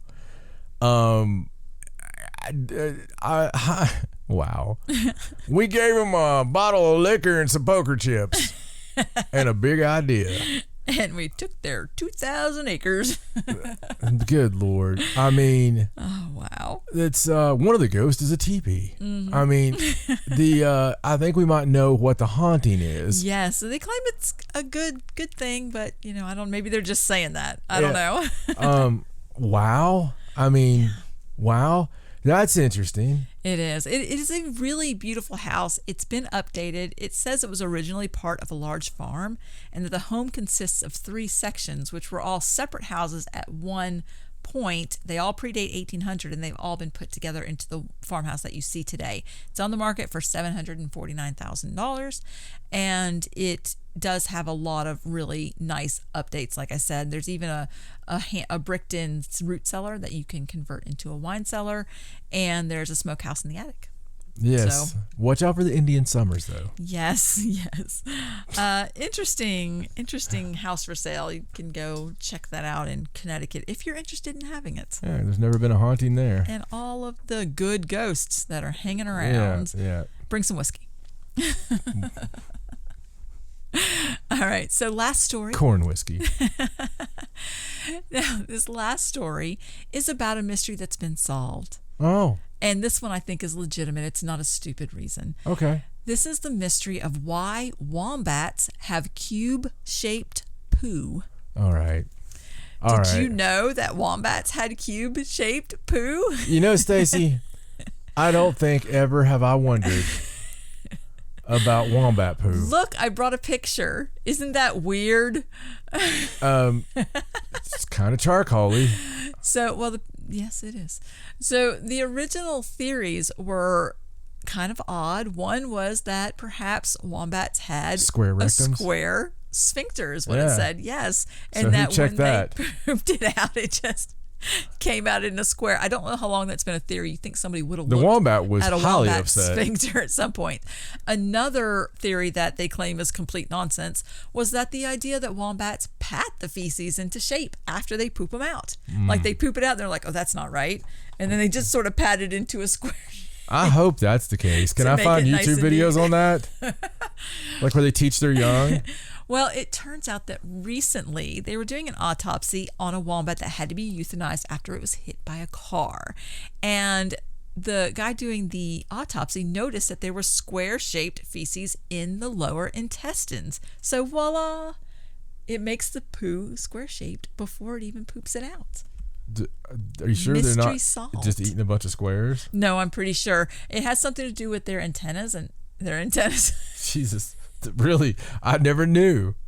Damn, They're wombats hidden. are I don't know. impressive. The inner antenna, it's hidden for comfort. It has something to do with their intestines. It has 2 stiffer areas and 2 more flexible areas. So as the poo moves down the intestines, I don't need to know any of this. it forms it into the square shape. The fact that it takes care of it naturally. Well, they also determined that perhaps it does this, like the whole reason behind the square-shaped poop is because they communicate with it. And when they poop, communicate with the poop? yeah, to other wombats, and they don't want it to roll away. So I guess through evolution, it's turned into this square-shaped poo, so it'll stay in place, and they can send messages to their wombat friends. Okay. Does it have runes on it? I mean, Maybe it's something, they have a highly sophisticated sense of smell, so it's something about the way it smells, I guess. so there's shit secret messages? Apparently. I guess Run. if it's like danger, it smells really bad, and if it's like food's close, maybe it smells like hamburgers. I don't know. I have no idea. That's the most asinine But thing I've ever hey, heard. mystery solved. They know how they've been studying this for years. You know, Why wombats poo in square shapes. I do a lot of research for you. And I'm really thinking about maybe it's time we hire somebody to bring those extra stories I thought on. you would like the poo story. It's a very odd story, hon. It is. That's why it's the end. Oh, it's the end, all right. and on that horrible disappointment, I think that's the wrap for another issue of the news. Thank you so much, though. You're welcome. This was a really good week in news. It was. In fact, I believe the Edwards Conundrum could end up being a legendary episode. This one might go straight to the legend vault. Maybe. I mean, it's I don't know, folks. What do you think? I think it's damn great. I think this is one of the best ones. And you know what? Play along at home with us, folks. Facebook.com/Paranormal Sideshow. On the tweet, it's at Sideshow97. On YouTube, that's a place to find a bunch of crudely drawn pictures by moi and short little clips to show your mom to make her fall in love with this. It'll work. It always works. But for my lovely, highly disturbed wife, Stacey, my name's John. So long from the Sideshow. Good night.